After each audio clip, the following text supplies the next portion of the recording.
As it shows up, we'll be all good.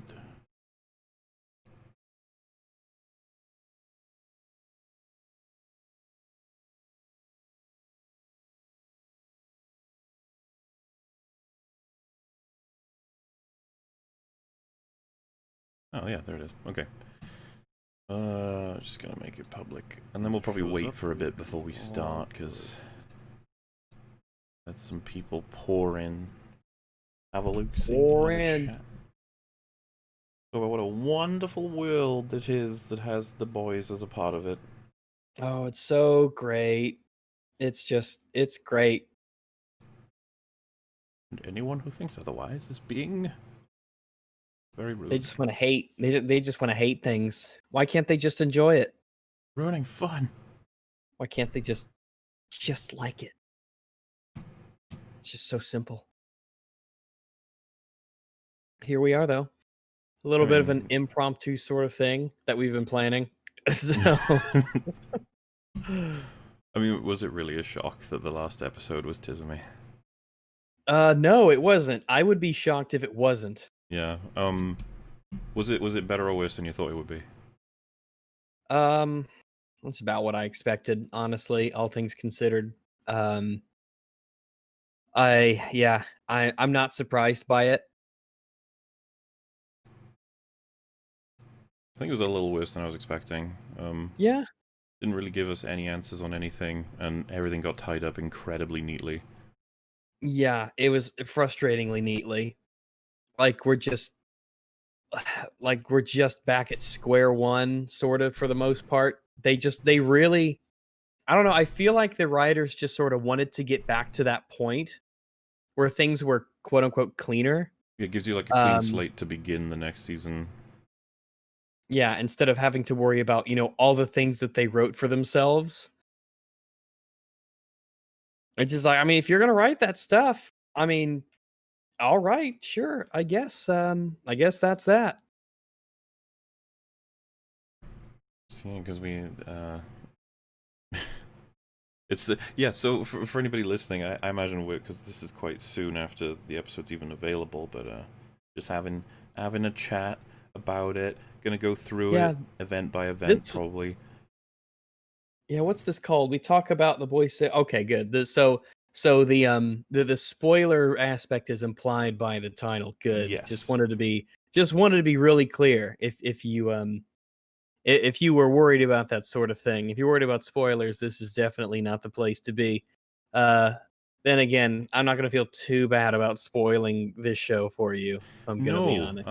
So yeah, we the hot take was delivered like a week ago, but we think The Boys season 2 is really bad, like really bad. And we're gonna talk all about it in an EFAP at some point. But today we're probably just gonna talk about the finale and maybe just some tangents here and there about the season as a whole.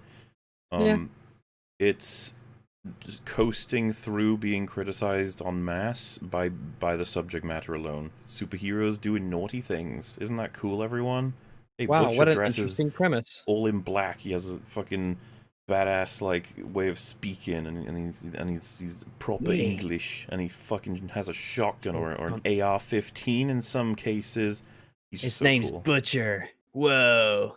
Lots of lots of stuff that I think the show is able to get away with thanks to that. But we're here for the mechanics as per usual.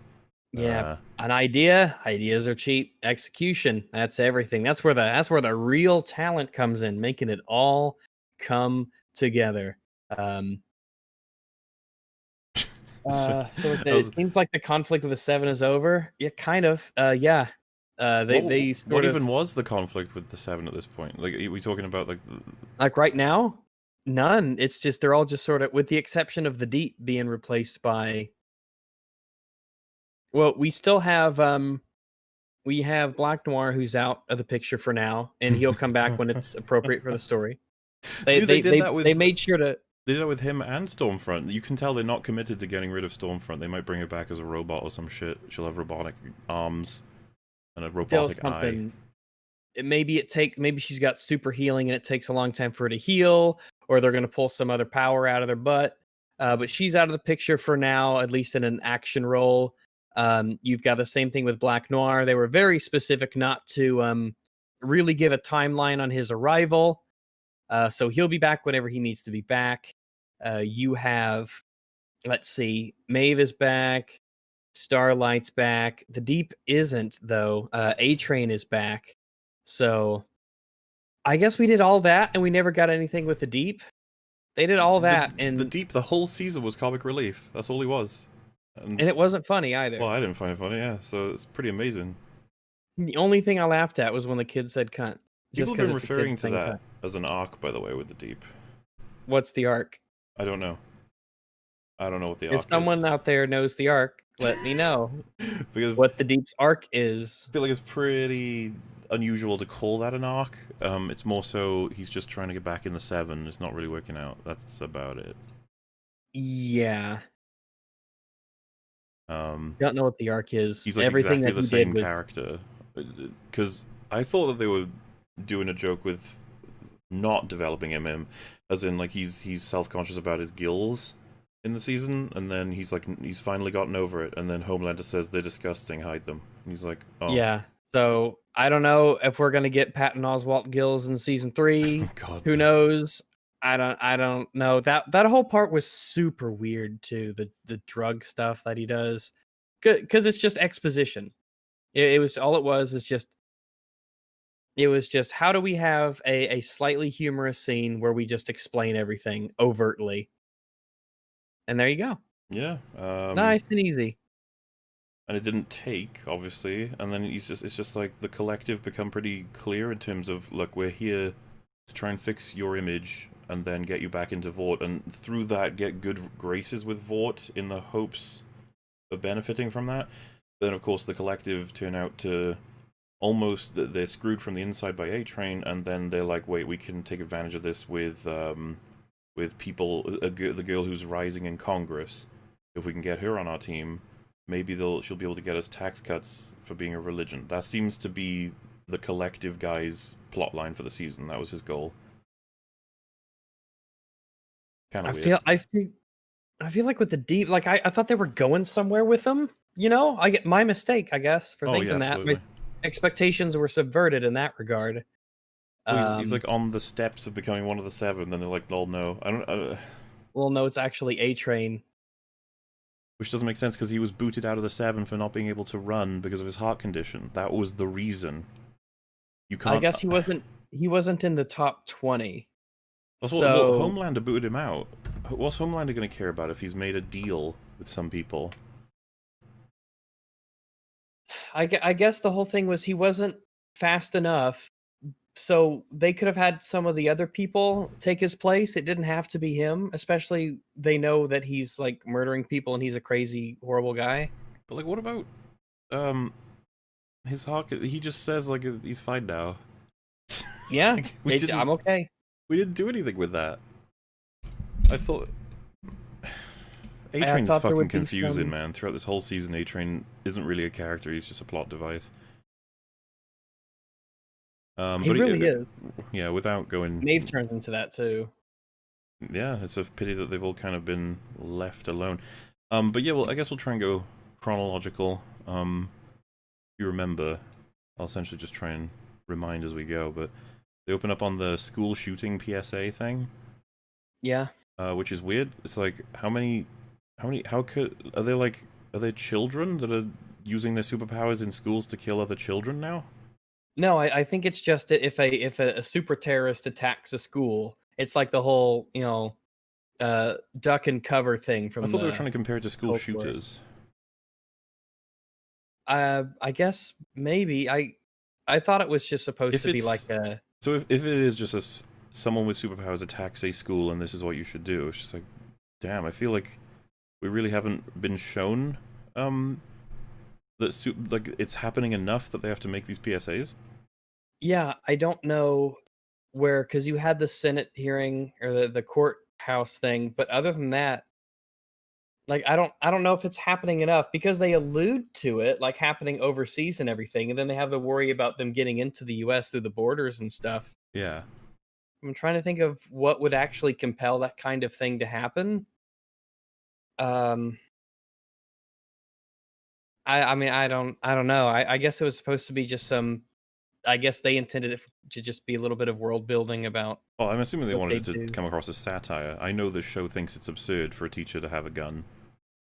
Yeah. And that's the joke of the The scene. way, the way that they present it is kind of weird. The way that they do, like teachers just having guns, as if that's was ever the thing that was suggested. Was we just passing guns out to all the teachers? Like, well, But it's kind of weird as well, because, like, well, I guess there are superheroes you can kill with guns. It's just, I don't know. yeah, a lot of them. I imagine most of them could be killed with Can guns. A-Train be killed? But no, A-Train would... The fact that he's a No, he speedster can. means he has to be strong as well, right? Well, he runs through what's her face in the first episode, and he's fine. Yeah, it's not So like he gets hurt by that, so... yeah, you have to be super resilient to be able to do that and not get damaged. Mm-hmm. But I imagine a lot of them can be killed with bullets, because a lot of powers are like the senator. I assume she can just get shot and die. Simultaneously, could she kill Homelander if she wanted to? I imagine that their super resilience might prevent them from it, but then again, I have no idea what the rules are on her powers. Yeah, because So as we saw with, like, the mental institution, a lot of superheroes, soups, whatever, just people with these powers, a lot of them don't have super density or strength or whatever. They can just be killed. also, she killed the other speedster guy, Shockwave. Oh yeah, she So blew his head up, yeah. yeah, so I guess maybe he just wasn't resilient like A-Train is. I don't know. That's the thing. Yeah, it's hard to tell exactly what everyone's powers are, and I think they do that on purpose to try and avoid committing to too many rules. Yeah, they clearly cannot handle a lot of them. So Oh yeah, someone I think in the chat big just said example would be yeah, Mesmer was killed by Butcher just slamming his head against a sink, so... In season yeah, 1. yeah. I think that certainly makes it a lot more interesting. Like superheroes are glass cannons, essentially. They have typical human resilience, but they have incredible offensive capabilities Bla that they have to be deployed like super tactically. Blaze just super chat, all supers are bulletproof, guns feel safe. No, they're not. Yeah. One of them isn't even knife-proof, as we saw in this episode. Yeah. Apparently, she could get lasered and she's okay. She can get shot and she's okay. She can get bashed with crowbar. She's Oh wait, okay. yeah. But if you stab her, She's supposed yeah. to have regen, surely. Because Her chest is back to normal. Yeah, because Homelander burns her, and it's clearly, like, it's flesh looking, like he's seared her. But Yeah, he's clearly of course, with her outfit, you can tell that Someone her chest says healed. someone says eyes are vulnerable to puncture. It's like, oh, okay, so the eyes are the only part that's normal about them. Well, So unless you can get in their ass or open their mouth, as we saw in episode 2. yeah, they don't commit to that either. The thing is like the whole fact that you could just stab an eyeball and like, oh, so they have two huge weaknesses on the front of them. Oh, and That's just always around. someone just said, yeah, well, apparently she can't get lasered. It's like, yeah. But his laser's better. I guess the kid's I guess laser is Homelander more was holding powerful. back on his. Yeah, Homelander, like she even said to do, more. Yeah. So I assume that his laser he could control the intensity of his laser. But the kid can't control it, so Homelander, I can Stormfront, see and that Queen being a thing. Maeve are clearly immune to bullets. What if you shoot one in the eye? Yeah, you could stab Stormfront in the eye and she just loses the eye. And yeah, So A-Train's leg was broken, but it was done by Kimiko, who's also a soup, so... yeah. It's like... I mean, maybe what if they took a candy bar to the eye? Yeah, I mean, there's no reason to stay chronological on that one. Black Noir is in a coma because of the chocolate bar. I mean, Yeah, and before anyone says, you do know that allergies can do this, like, I'm not at all talking about whether or not an allergy can do that. I am just talking about the writers deciding to put him in a coma from a chocolate bar. Yeah. How do we get him out of the way? It's chocolate bar allergy. At least they didn't kill him. Also, how does he stab himself with the EpiPen? Well, I guess the implication is that he didn't get to it in time, and that's why he's in a coma. No. How does he stab himself with the EpiPen? Through the tongue? Is the tongue weak? I don't know. Because I assume that he's like super mega resilient because the explosions and stuff.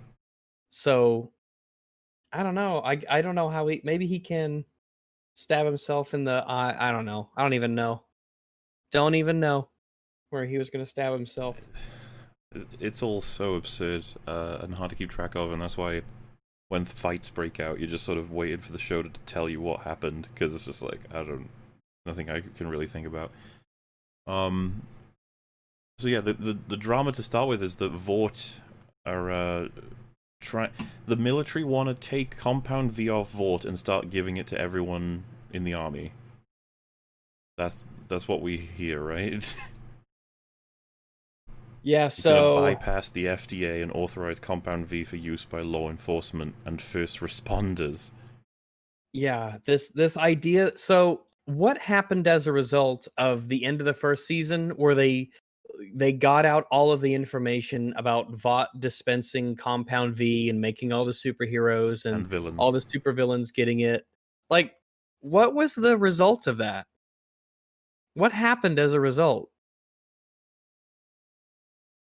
They blamed it all on Madeline Stillwell, who was a person who was like, couldn't possibly have been the only one involved. Like, it's literally just not the case. I don't even... Like, nothing happened. It doesn't even matter if they blamed it on her. Like, the idea that they just let Vought basically get away with it. Doesn't even make sense, because several of the supers, like, outdo her in terms of, like, age.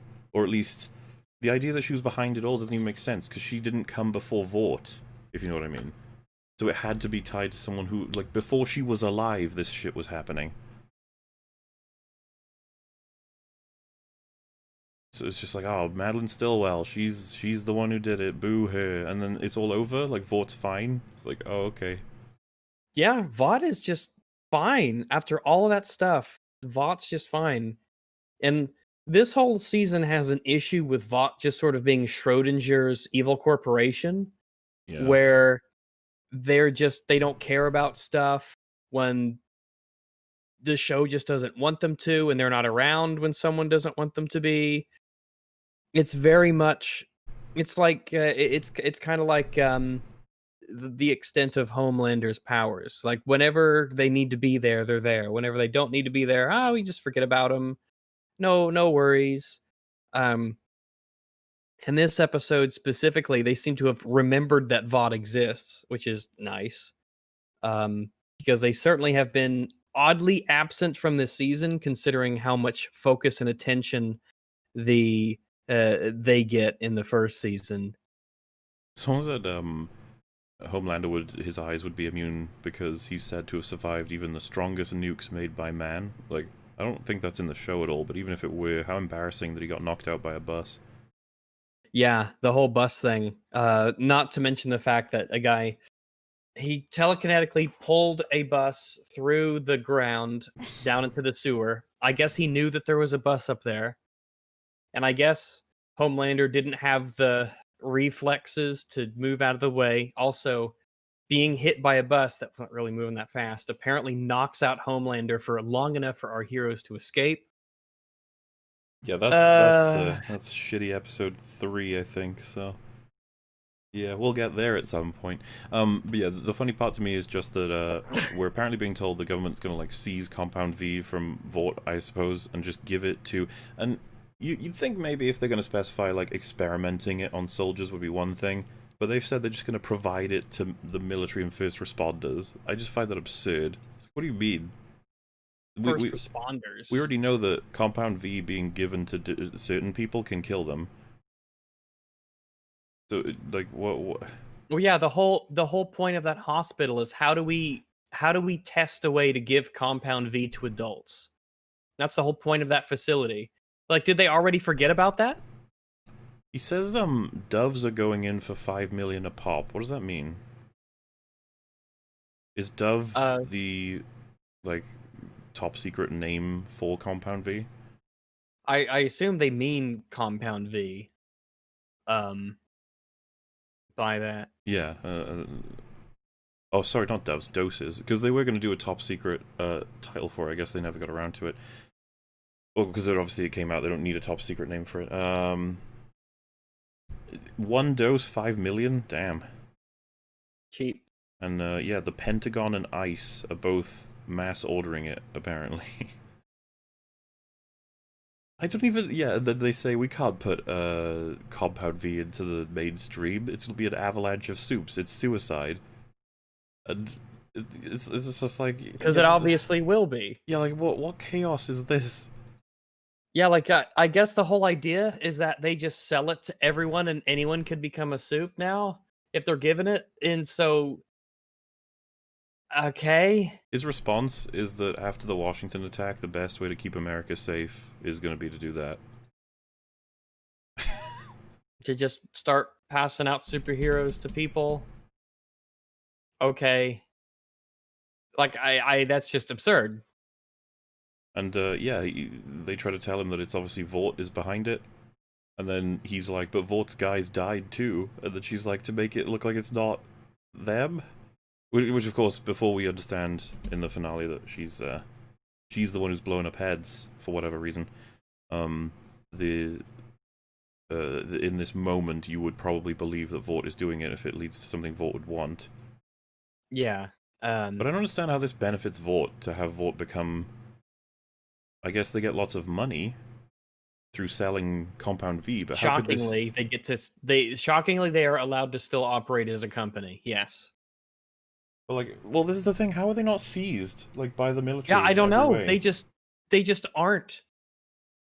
That's the thing. They just aren't. You have a goo that, when injected, gives people potentially the power to like laser down airplanes. I don't understand how the idea that they would just hand this out is nuts. There's no way they would do that. Like, it's absurd. In any context, it's just absurd. Are they gonna do the Jurassic World thing where, oh, now they're everywhere? Well, I'm guessing that didn't end up happening by the end of this episode. I get, yeah, they went back on it at the very end, but so yeah, I guess that was a deal with. Why not though? Do you hear, by the way, because I got it muted with subtitles on, so I can just remember what happened.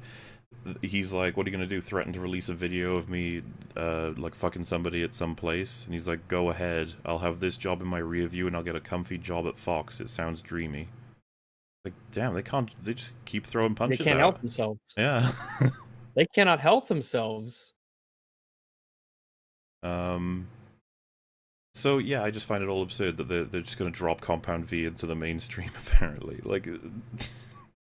As far as we knew, it was something that was incredibly unstable and dangerous. And I need to watch season 1 again, but I thought the point was that Homelander and A-Train have been doing it for X amount of time, and it took some time before a terrorist actually arrived, like came about. They were like, finally. Yeah, because of how unstable it is to give it to an adult. Yeah, and they could keep trying, and eventually they'd get a supervillain that was viable. Didn't they say that because I remember us talking about, I was like, when did they ever show someone exploding from it? Because that was in response to them saying Compound V can make people explode. I'm sure it has all kinds of weird side effects. Yeah, what I'm suggesting is, I'm not saying it's a problem that it makes people explode. I just couldn't remember an example of it. And if that's the case, fine. Why the fuck would you ever want to make that mainstream? Because remember, the whole point of the creepy hospital is that they were trying to find a way to make it stable to give to adults, but they haven't found that out yet. So you can't just go out and give it to adults. Like, that's not possible yet. And yeah, I think it's writing-wise, it's to crank the stakes in terms of like, oh my god, this is what's going to be happening with Compound V now. But in such a short amount of time, it's absolutely absurd. Like, there's just no fucking way. So yeah, world building wise, they're like, we got to stop Compound V from being led into the mainstream and armies of superheroes on both sides happening, you know, blah blah blah. And then that scene's over. I'd have to watch it again to know if they did a conclusion on that. I think they blame everything on Stormfront, right? By the end? Yeah. Stormfront was the one. You guys are missing a lot of details. I'd say you might be filling in details that aren't there. Just gonna say. There's not many ways you can add context that makes it okay that they're going to take Compound V and put it into first responders. I would have a problem with it, by the way, if they said that they were going to take Compound V and start experimenting with it on men in the military or something. I'd be like, fucking hell. Yeah, I guess that would be better. Yeah, it would be better. So anyway, moving on. Yeah. Next scene, Butcher's wife has managed to escape the compound without being found. Yeah, she can just leave. And they show us that there's like all these dudes with torches. There's a helicopter with a spotlight, and they show her that she's gotten over the wall. Now, before we get into like the specifics of how the fuck she managed to get over that wall without anyone seeing her, isn't she like the only person in this compound they actually care about? It's like built for her at this point because the kid's gone. Yeah, because they're a pair. They're supposed to be paired together. The kid is supposed to be raised by her without the kid. So why wouldn't they have just taken her in at this point? I assume they thought that they would eventually get the kid back, or Homelander would. I see. Again, with Schrodinger's the kid was in the Vought, they're so fucking terrible that they were like, I don't understand how you have a scenario where she is able to escape them, but simultaneously they have this many people and a helicopter searching for her at the time of her escape. I'm like, what in the world were the mechanics of her escape? Yeah, especially considering because Butcher getting in, having to go through the car and all that stuff, which has its own issues. Yeah. Well, that was better than what we saw from her. Yeah, she's just gone. Is the implication that she dug? Because she looks a bit muddy. I assume she's been running through the woods. Well, either way, major fuck up would be, of course, she would have a chip, a tracker. Everyone who works for Vought who's significant does. I would imagine the kid does too. She's insanely important. So they lose her somehow. They're like right behind her in this scene too. It's just really funny. Oh, and she pulls the knife out, by the way, in case anyone's gonna come forward. I think that's just the writers being like, you see, she has a knife. Just letting you know. It's gonna come up later. And yeah, so we talk about this a lot. I mentioned it with BoJack, but you know, all of these things that we're going to be talking about mechanically lead to very big payoffs. And if you do it in the reverse, you're like, oh, that payoff where fucking kid blew up Stormfront, so cool. And then it's like the amount of things that had to happen in order for that to happen is what makes that thing. And this is one of the important ones. She escapes from the compound and she makes it to Butcher's place without getting found by Vought and without when we were watching episode, I want to say it was 5, could have been 4, where Butcher says that you know, what have you been doing lately? And he's like, oh, you know, I'm just underground at a particular shop in a particular street. It's like, why would you tell her that? Why would you even say that out loud in this place? Like, why would you put in danger all the people who are undercover? It was such a fucking clunky-ass line.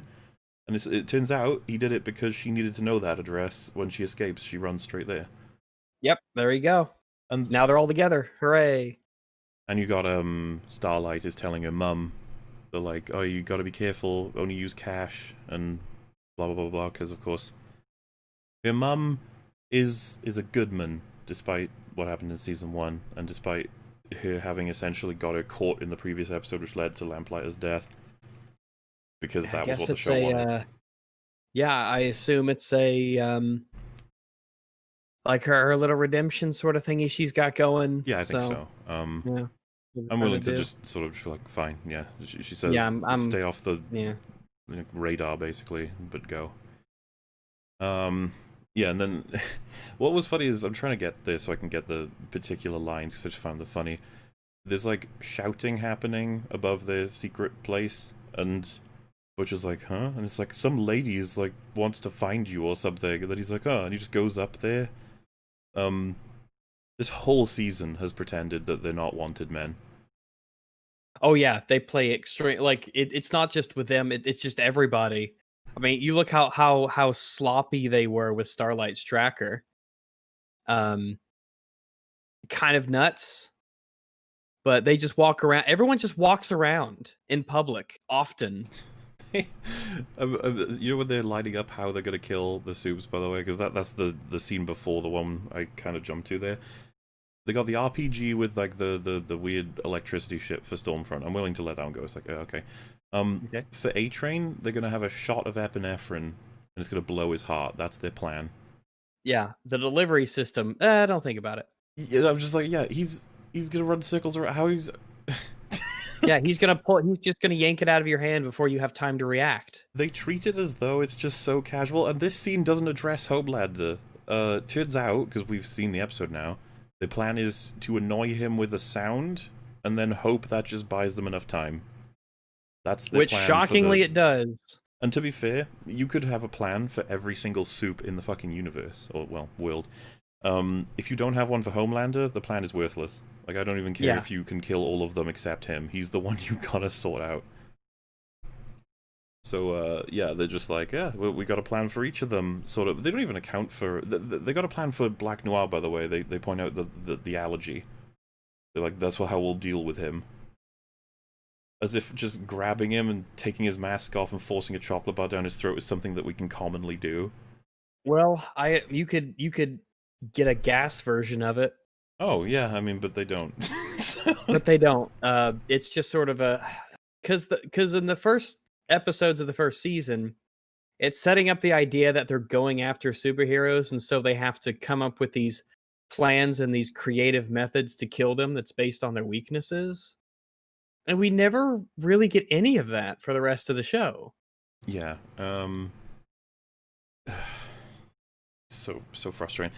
And they do the thing, which for the audience is a good thing, but it's not good in universe. So Huey and Starlight, they're like, could I testify? And he's like, your testimony will mean shit because you're a criminal, is what MM says to Starlight, which I find... So that's bullshit. That's I find not that pretty how the world interesting. works. I mean, like, she's a criminal according to Vought. Her testimony is against Vought. Like, the whole point is that she can reveal, but whatever, fine, they say it's worth nothing. Oh, okay. Her suggestion, we know from the episode, is going to Maeve. Like, maybe we can get Maeve to testify. But she doesn't say that in the scene. She says, give me the day, I have an idea, and Huey walks off with her. And the only reason they do that is to make us go, ooh, like, what's the idea? Oh, and then they reveal it, right? They open the door, and there's Maeve. And you're like, oh, shit, Maeve, okay. Because me, in the moment, I was like, oh, you just thought of this right now. All right. Well, that too. Why wasn't this thought of at all before? But also, MM and Butcher... Why would they let them go like, oh, I have an idea, see you later? It's like, no, what's the idea? What are you doing? Like, this is incredibly important that we get this right. You're both incredibly wanted. You can't just walk around for the day. Like, what is the plan? It's like, nah, we got this. We'll come back to you if it works. It's like, if what we're... And you need to tell them, because if your plan is enough to do whatever you're trying to do, then doesn't that mean that they need to know it so that they don't do anything else in its place? It's such a writing thing. It's not an actual people talking to each other thing. Yeah, if I was there, if I was one of them, I'd be saying, no, like, seriously, what's the plan? What are we gonna do? Like, the plan is everything in this game, so we have to know the plan. You gotta tell me what's going on. They make jokes about it in I can't remember what show it is or what movie, but you know when they do the thing where they go, oh, come here, and everyone they go about the plan, so the audience don't know what it is. And then they go like, okay, but can you actually say it instead of just whispering nonsense? Like, that's the joke, because of course, you want the audience to be laid in suspense a lot of the time, but you can't have it so that half the team is aware of a plan and the other half isn't. That's just stupid. And of course, it sets up Deus Ex Maeve, which we fucking called a mile off. She's gonna play the character Absolutely. I don't want to help. I hate you. This is all the worst thing ever. And then she'll sit there and ponder for a while until, at the end, yeah. Until she can save the day. Especially because we knew that she had the photo from the plane, or the video from the plane, and yep. Like we were saying, like, she has that. She has a whole plan and everything with that. Like, that's the whole point of her really being in this story. That's her thing right now. As long as MauLer is broken, he can only nitpick.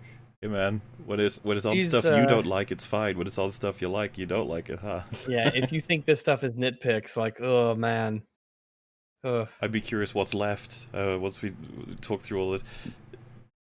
Because we jumped ahead a little bit. The next scene is establishing that Black Noir is in a coma. It's just funny to me. And what is she? This isn't the scene where she says the thing, so we'll be fine. We'll just ignore that for now. Stormfront went full Nazi this episode, which makes a lot of sense because it was, you could tell that something horrible was going to happen to her because they were cranking the evil even further. Not that they hadn't done that previously already. Yeah, that was the line. She says Edgar is pretty smart, especially for his kind. Like these awkward as fuck racist lines that keep coming in. You're just like, just okay. So, I remember when we first got introduced to it, and we're like, what? It was so silly and stupid. We're just like, it's so dull. It's so uninspired and lazy. She's just a racist. Why? Because secret Nazi experiment. And I'm like, oh, this is like a meme. You're doing like a meme thing right now. Well, yeah, she's kind of like just an insane cartoon. Yeah, it's I wish it were more hilarious. There is one hilarious moment in the episode where she's in a picture with Hitler. That had me laughing. That was good shit. Yeah, her with Hitler, of course. It's just perfect. It's beautiful. Wow. It's so good. Perfect. So yeah, next is the scene where Starlight and Huey are just having a chat about why is it that she's coming along, and then she's like, "Why did you save me in Vought Tower after the way I've treated you?" Which struck me as so odd because I was like, "Wait, what do you mean?" This season has been they work together to bring down Vought, and she's successful, but then Homelander starts threatening to kill her, and she gets worried, and they go on like a play date, if you remember, for a day with MM. Oh, yeah. And then they kind of split up, and then she sees her mum, she gets captured, and she's like, "Why would you save me?" I'm like, why wouldn't he have saved you? Like, why would they? I'm so confused. Like, you're in a relationship. Like, duh. And she's like, "You could have gotten yourself killed." It's like, I don't... Yeah? She said, "You have every reason to give up on me." I'm so confused. Well, like, no, what? No. Not at all. I mean, y'all are playing fast and loose with everything anyway, with you meeting in public and just chatting and going out and having a good time and doing your little trip with them knowing that you have a tracker in them and Vought just like outright refusing to use the tracker. Like, remember how in the first episodes it was a huge deal that there was a tracker in him? And they had to put Translucent in that special room so that they couldn't track him. And now in this season, it's like, fuck it. Vought just doesn't really care about the tracker. She's missing. They're trying to figure out where she is. She's gone for days at a time. As always, she's there. They cut the tracker out of her in like episode 8, Rags. God, I mean 7, 6. Yeah, eventually. Like yeah, eventually they cut the tracker out of her. Yeah. They broke up after the road trip. Yeah, I doubt Rags is specifically saying they are definitively on paper boyfriend and girlfriend. More so they care about each other. There's a big connection between the both of them. It shouldn't be shocking that he would want to save her life. Is the point? Yeah, like obviously there's a romantic interest between them. When she referred to Edgar by his kind, I thought she meant regular human as opposed to a super. I mean, she's been explicit on her hatred for non-white people. She's cartoonishly racist. Yeah, like you when she says his kind, when she already hates black people, I don't know. I'm assuming. So yeah, Maeve is like super pissed off in her scene, which comes next. And it's really confusing because she's got the leverage that she was trying to get to save her and her girlfriend's relationship, which we don't know what ended up happening with that. The girl ended up leaving, right? Yeah, she did. I don't. They've left it securely in a place where they can either leave it where it is or do something about it later. They're leaving themselves a lot of open doors to the point where they've basically reset the show. She saved her own life, he just bumped into it. True, but he came there with the intention to save her life, and technically Lamplighter saved her life by killing himself. It's all very weird. That's episode 7 for you. We called that too, the Lamplighter death. We were like, yeah. When he set himself on fire, I was like, how could this possibly lead to her escape? When we were watching it, I was like, what could and it's just like, I set off the thing, and then the light went off. It's like, oh. I don't know. I feel like if you have a superhero containment cell, Like, that would be something that would just never open unless you manually opened it. Why would there be an alarm light inside the greatest prison cell? They established that this cell is, like, designed to stop any soup. Like, it's supposed to be a soup cell. But put an emergency light in there in case there's a fire. Like, I don't... That's a weird one. I don't know. So yeah, Maeve is, like, out of character, like, uncharacteristically angry, and, it's spelled to me throughout the entire scene that she was gonna come through in the end, you know? Yeah. And she does, twice, actually. Yeah, she does. The second time surprised me. She just shows up again. Yeah, it's kind of funny. The first one, I was like, yep, here she is. And they have their big kick the Nazi moment, and it's very empowering. Yeah, pretty. It's really special. And then she shows up a second time. I was I what did I say about we both put essentially we said Stormfront would die, but in effect she's dead at the moment. They'll bring it so back. They got her out of the picture for now. It's like they have a lot of choices. Maybe that's the idea. This whole season ends in a way that's like, hey, people who write season 3, you can do whatever you want. Literally whatever basically. You want. Which has pros and cons to that as a writing goal. Also, we were under the impression that, like, I had to ask MauLer while we were watching the episode near the end. I asked him if there was going to be a third season or if this was just the end of the show. If this was just it, if they were wrapping everything up and keeping some things open-ended on purpose, because that's the way the show ends. Because they could end it right here, and it would be a really interesting ending. But I guess they're doing more because people eat this shit up. So, like, the way it ties in a bow is endable, but of course I don't think the show's really over until Homeland is dealt with. Yeah, they're gonna have to find something. They haven't even had so much as of a whisper on what his weakness is. So far, it's just been his reliance on wanting to have a good image. Stab him in the eye with a knife. You got it. I guess. So I don't know if they're going to come up with something, or that's going to be the zinger of one of the next episodes or seasons, is that they discover a weakness for Homelander. Also, we learn in this episode, or I guess if you're doing things chronologically, we could carry on. Oh yeah. Because we'll probably have a thing to talk about in terms of, like, the season as a whole and what it was trying to do and what they'll probably do in season 3. Next scene is when she shows up to the shop, and the idea with this shop is, like, it's incredibly covert. They're supposed to be pretending to be an electronics store or whatever the fuck it is, while underneath it has Butcher and a bunch of these wanted people that they use it as a secret. And of course, she turns up and she's just like, I need Butcher. Where's Butcher? I want Butcher. I'm pretty sure he's here. And their first instinct is like, hey, Butcher, come upstairs and come and see this person who's trying to contact you. It's baffling to me. I'm like, guys, like, maybe try and just pretend for a second that you're trying to remain secret. That'd be great. The way that you normally think they do it is she can get in the store and she can be like, where's Butcher? I know he's here. And they can be like, I have no idea who you're talking about. And then it'd be like, I know he's here, he told me he's here, he gave me this address. They could be like, yeah, seriously, I can go and check in the back for anyone here named Butcher, you know, if you want to just sit tight.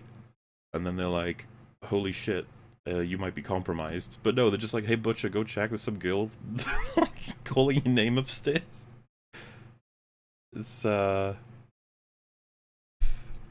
of course, this wouldn't even happen if not for having managed to escape Vort's stronghold, which is kind of baffling to me, but you know. Yeah. That's the thing, like, a lot of this episode relies on her just escaping, essentially, as far as we know, because they don't even bother telling us how. How did she get up over those walls? Because remember, Butcher needed, like, a grappling hook. I guess she had one. Well, she made one. I guess, sure. So then we move to Vort is discussing with the collective dude, like, how they're gonna bring the Deep back. And I'm guessing because Gus says, what kind of percentage do you get these days as the church? 40-50%. And I think the idea there is that they're going to have a relationship where the collective rehabilitate the deep, in a public sense, and Vought will pay them for that as a service almost. That's just how it's symbiotic, I guess. And then they talk about how A-Train's not going to work, and it's because Stormfront doesn't like A-Train, and I can have you. I guess they're. Here's the thing. This goes back into the whole. Why does Vought just let her do whatever? And yeah, so Vought, so to why Rags just said that is he says Stormfront doesn't like A-Train, and we have to indulge her at the moment, which is just baffling. Again, I don't understand why Vought would let her do everything that she's done this season. I thought we were going to get an explanation that they wanted her to do what she was doing. And what Gus eventually says in this episode is that he likes anger. Anger is good, and she provides it. Like, it makes the stocks for Vought go up. How in the world does what she's saying make stocks for Vought go up? You remember the stuff she said across this season? She's been shitting all over them. Yeah, she's been saying Vought is shit, Vaught's terrible. If you're going to go the whole she makes people angry, there are ways for her to do that don't involve her outright saying that Vought is bad and Vaught's the problem, and they just let her say all that stuff. Which is also strange because she's kind of Team Vought as well. Like, that's her goal. She wants to use Vought as a weapon against, for all the shit she wants done. So it's bizarre, but he's like, yep, so A-Train can't come because she doesn't want him to come. And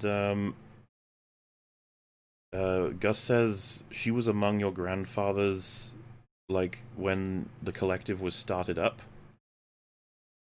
And like, he's like, I can't confirm or deny that. And he says your internal research bureau knows exactly what Stormfront's problem is with A-Train, which I'm assuming is just she hates black people. Why? And Black Noir. Yeah, like, it seems like so. But yeah, just to clarify, A-Train cannot be returned to the Seven because Stormfront doesn't like him. When the whole reason A-Train was booted out was that Homelander doesn't like that he can't run as fast anymore. It feels like the show doesn't even realize. Good, yeah. Like, that's why A-Train was booted, not because of anything else. Like, it's so weird. And so A-Train can't get back in now, not because Homelander is unhappy with his speed, it's because Stormfront's racist. And as if that wasn't enough for you to be like, I'm confused, what's happening here? Turns out A-Train is in the next room, behind a door. And he's just there. He's just there. It's like a cartoon. He opens it up and walks into the room they were in a second ago and goes like, "Oh, fuck them." Yeah, it's fake. Yeah. It's like, what? Yeah. It's weird. He just happened to be there. And you can't, like, address this with like, oh, but he's really fast. I'm like, I don't even understand how that would. It's such a weird moment, but of course, it's not going to be small. That's going to set up something incredibly important. That A-Train does not like the collective anymore. So what's he gonna do? And if you caught that, what we were talking about, he says, like, deep in your files, you'll know why Stormfront hates A-Train. And so now A-Train knows that if he looks in those files, he's gonna get something on Stormfront. So, like, incredibly shit dialogue, and he happened to be there at the right time, means that he's gonna be able to provide something to the boys. Also, he acquires the files, I guess, without any issue, which is because fine. You can say, like, that he did it with super speed, but, like, there's a lot more to stealing them, I imagine, than just being fast. You're gonna need to open up a lot of places. But I guess it all works out for him, though. Yeah, he pulled it off. So it's like, all right. Yeah, all works out.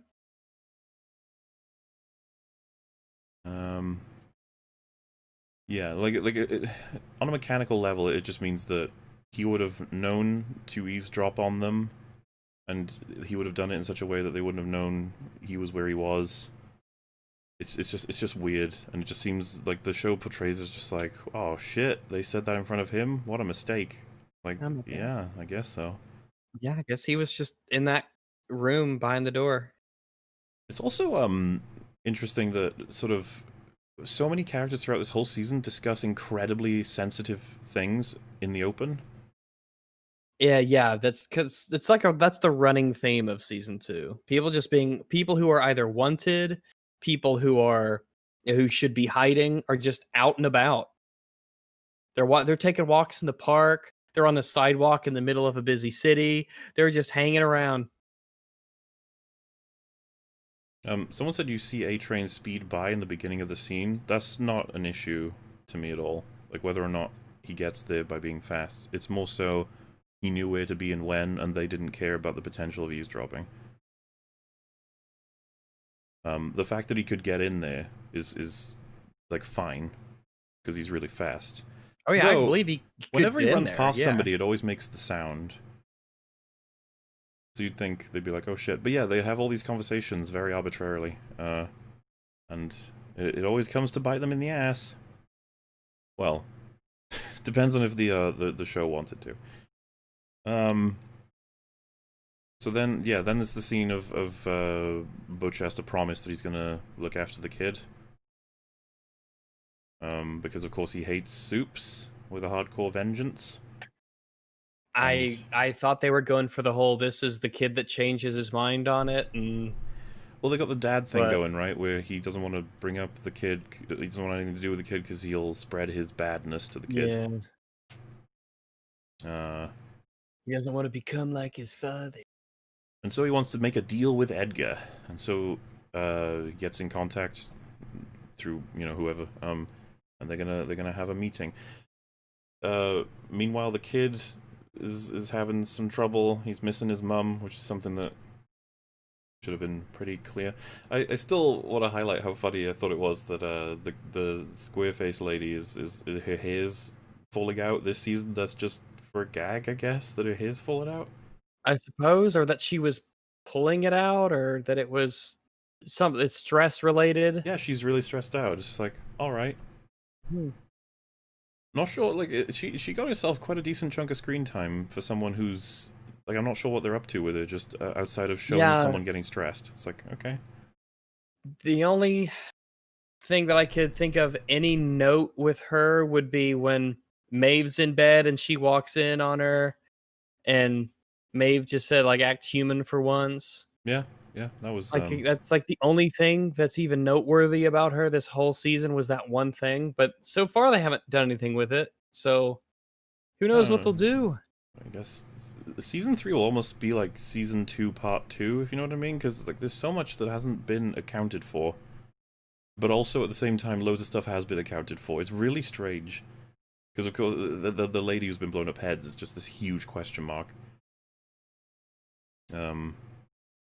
Yeah, they hang out in Planet Vort, I think it is, and the kid can't handle there being so many people, so they leave. That's not like there's not much there to really go over, but the interesting part is next. If you remember, A-Train just fucking jumps into their car while they're driving. Not at all a criticism of it being impossible. Just what do you think? Like, why would you do this? First of all, they're gonna freak out while they're driving because they think you're trying to kill them. Yeah. So like you're risking a shit ton by doing that. Then there's wouldn't you go for them when they're like alone or even in a corridor? No, you go for them when they're in the middle of a busy city, and then just talk to them on the street and hand over the insanely important documents to them just here. Like the relatively world-changing documents. While all these people are, wanted and all that stuff. Yeah, Starlight is like ex-Vought wanted criminal, Huey is too, and A-Train is seen on the street just chatting with them and handing them a bunch of files. And I just, this is sort of like the peak they don't give a fuck anymore. It's just let them have their scenes, and you're like, right. But yeah, of course, if A-Train hadn't decided to eavesdrop, if Stormfront had decided to let him back into the Seven, if those files weren't kept in the Collective, they were instead burned, if A-Train had no access to them, if A-Train hadn't decided to take a huge risk and burn Stormfront, If Stormfront didn't just keep all of this stuff in a trunk in a room, just right there. Oh, right. Well, that's the funny thing. Stormfront keeps what seem to be similar files in a literal trunk in her room in Vought Tower, while A-Train must have gone through a lot to get the files from the Collective. It's just funny that he could have grabbed them whenever he wanted from her room, like, because she just keeps them there. And of course, that was done so she could explain it to Homelander, but I just find it fucking fascinating that, that she has those on hand. It's just something that you probably want to keep secret. And yeah, I want to really push that you see this scene. There's people walking right by these three. All of them are world famous. Oh yeah, like it's shot. It's like, of all the places, this is the worst place to be, in the middle of a, there's a busy city, people are walking around. Fascinating. And yeah, so I think that's most of the pins. Oh yeah, there's the last thing to set up before all the payoffs start rolling in. So the deal between Butcher and Edgar is that Butcher will separate the child from Homelander, because Homelander currently has him and Vought don't want it that way. Because, oh yeah, I guess I should start with, it's made official in this scene. Yeah. The child is Vaught's attempt to control Homelander, and what I mean by that is that he's the contingency. The child is created to kill Homelander and to be controlled as their main superhero. That is the point. That's what Edgar was referring to early in the season, when he said that Homelander is not their most valuable sort of thing. At least I think that's the subtext of the scene. Because, of course, Compound V is really important. Other things, but yeah, the kid that's the point of the kid, which is something that I think we'd theorized already, but just I either that was a contingency, or he really was just like just around. The kid wasn't a plan. Well, that's why they love they which is what I was leaning towards. Because if you're gonna have a contingency for Homelander, you started fucking late. Yeah, just a little bit. It's I think we talked about it on a different stream at some point, but the idea that you grew Homelander in a lab and you never had a failsafe, not one. Like, you knew what you were trying to do, and you succeeded, basically. This is a all-powerful, unstable creature that you've created, and you've got no way of stopping it. It's just like, wow, that's smart. That's bot smart. And so, the idea is that Butch will separate them. Vought will kidnap the kid, and they will keep him safe. They will keep him secure. Which, I guess we have to go through this piece by piece. Like, how do you expect to keep him secret? Homelander will just burn through everybody in Vought until he finds him again. Yeah, they even reference, like, oh, a mom will do anything to protect her kid. It's like, yeah, so will Homelander. Think Homelander so will the dad. Would do? He's just gonna let you get away with it? And before anyone says anything, this is before the leverage is even, with the airplane is a thing, and we can get to that too, but this is before that exists, so you can't use that.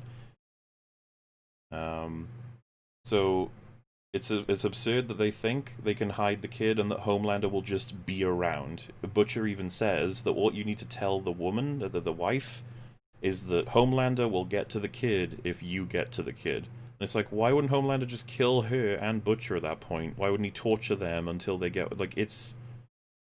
They pretend like Homelander will just go away. If you're, and by the way, the reason I say this is because if you remember in episode 4 or 5, they say hopefully Homelander will get bored as a response to him having found his son.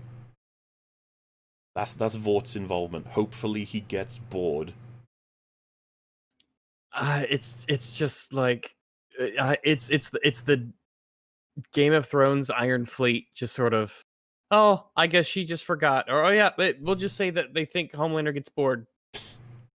Like, what? Come on.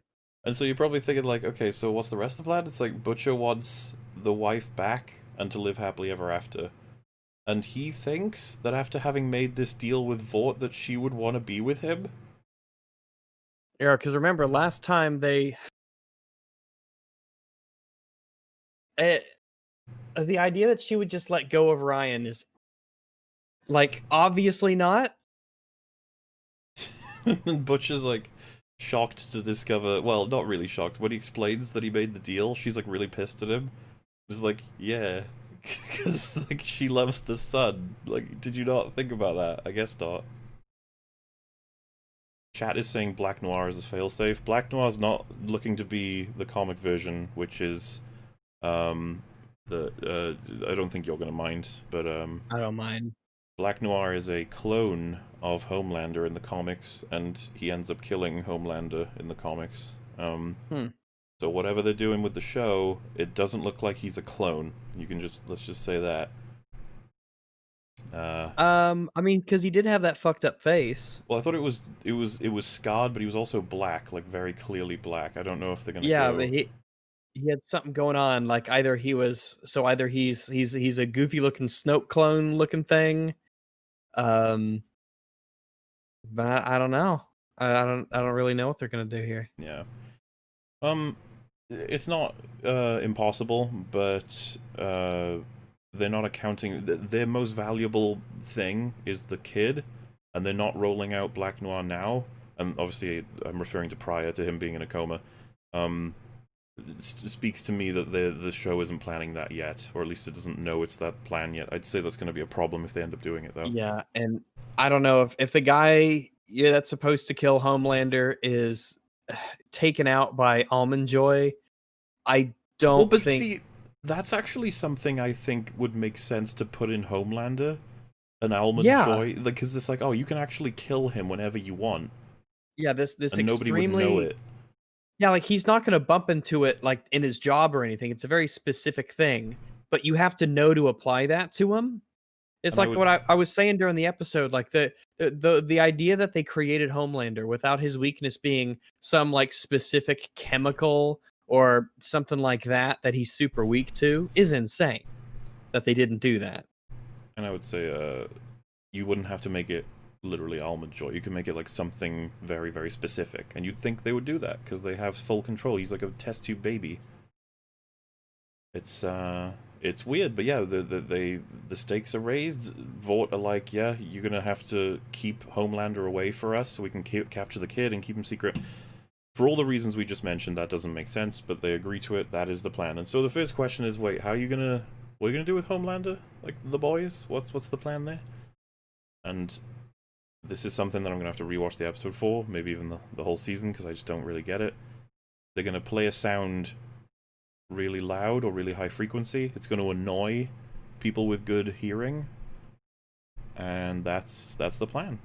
Gonna hopefully drag Homelander away to go and deal with it, and they're Which just takes them shockingly long. Yeah, they're just hoping that will be enough. Now, unfortunately, Homelander says in the show that he can travel faster than the speed of sound.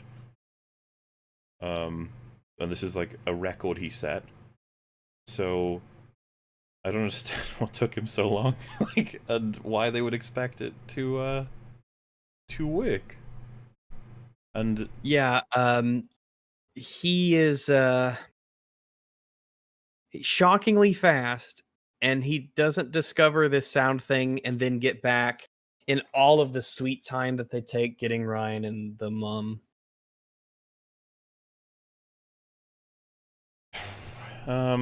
So yeah, the plan's enacted. Oh, and then we come to the good scene.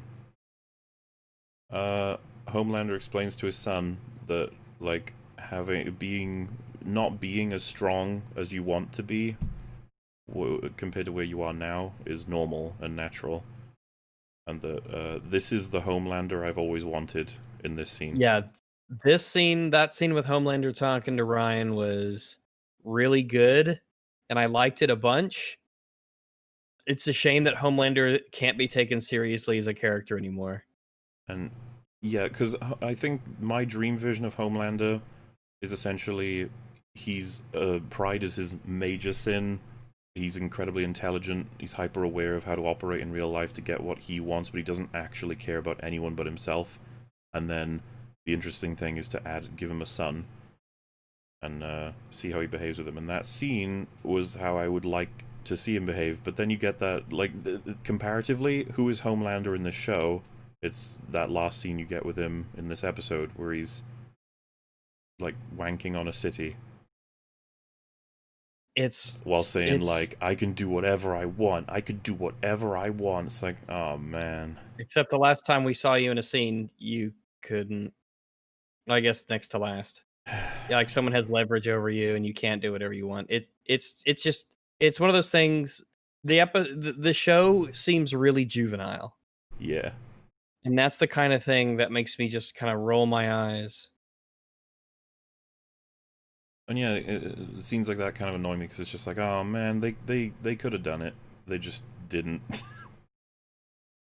I guess they're hoping you'll really laugh when he's having himself a big ol' flying while almost laser eyeing and just wanking away. That's our Homelander. It's really hard to be intimidated by him when you think of those scenes. Yeah. It's like, So, yeah, the boys suit up. They've got, an RPG with, like, something electrical attached to it to deal with Stormfront. They've got an EpiPen to deal with A-Train. They got Almond Joys ready to deal with Black Noir. And is that it? I think that's because they don't really account for. They Homelander. never account for Homelander. Yeah, they just say like we're just gonna play an annoying sound and that'll deal with Homelander. It's like what do you They never have a plan for Homelander. The idea that you can come up with a plan to deal with the Supes and that's why they're so confident is like if you don't knock out Homelander, the rest don't fucking matter. It's baffling that they never ever deal with it. They're always just like Homelander. I don't know. We'll play a stereo at him. Hee.